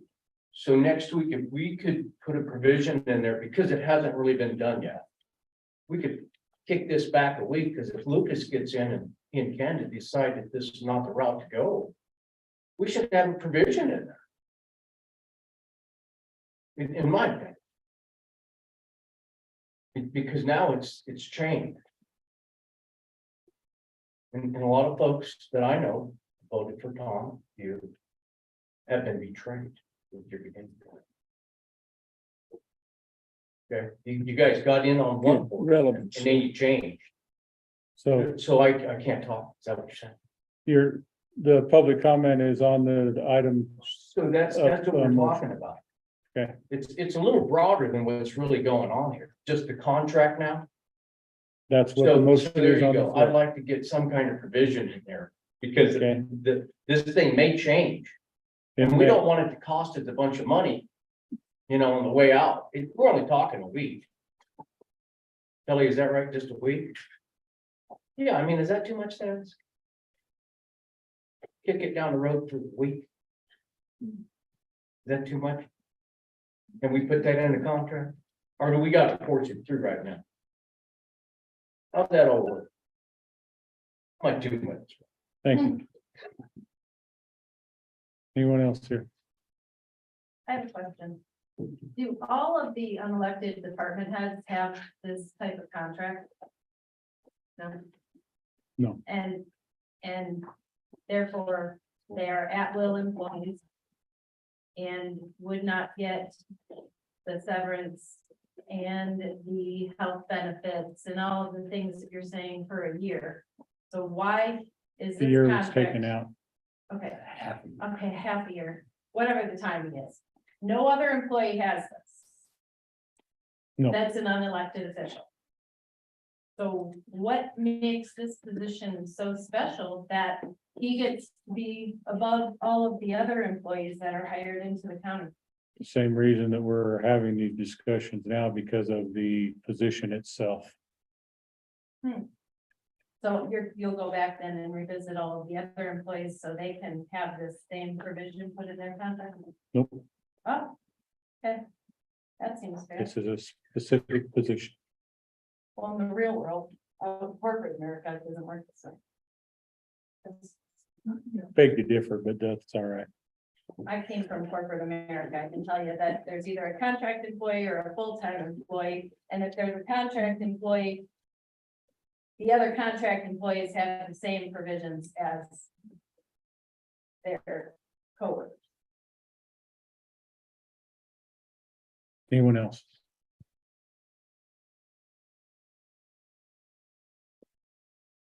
Okay, I have a motion on the floor then. To approve the contract. Between the Custer County and. Braden Wilson for the position of county manager. Those in favor signify by saying aye. Aye. Aye. Those opposed, I'm opposed to it and I will not sign this. No one. let the record show that that motion carried by a 2-to-1 vote, Commissioner Kanda voting nay. And the only signature is the chair's, correct? That is correct. Okay. So all we'll need from Braden is an address for that section 18 and then some point later today, the Chairman Day and clerk. Okay, we have one last item of business on the agenda, and that is a consideration of realigning the BSO back under Commissioner Kanda. Did you want to speak to that, sir? Well, I don't think it matters, take the truth, that there are. When we pointed this out, when we went through what would be under a county manager or not, the airport, I think, fell out of that, and so did other, couple other. BSO, I think it should be the same way, because it is a different kind of position. It's not, Braden there's nothing he can do as a county manager that would be working things that you could come up with in BSO that come to me anyway. And it should. That would be out of the scope of just doing the normal thing, the county manager operation. BSO, it's gonna supply him an office space, it's been fine. But it's being appointed. Yeah, veterans issues. And that ought to be me.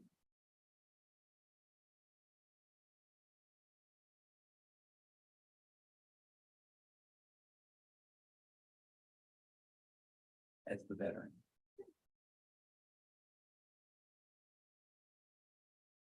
So was that a motion, sir?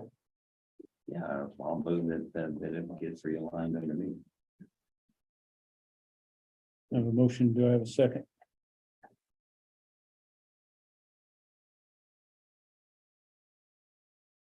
That motion will die due to the lack of a second.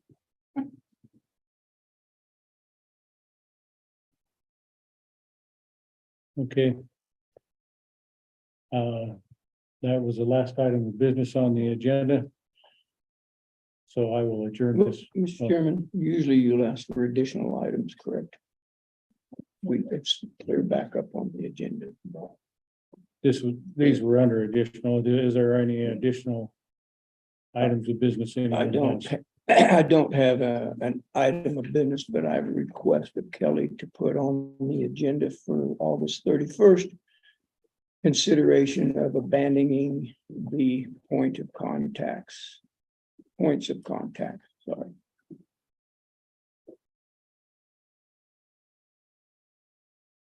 Anything else? No, that's it. I think you skipped the consideration of road and bridges raises. That's an old agenda you have there. They are now on the August 31st agenda. Per their request. This meeting is adjourned at 1:08 p.m.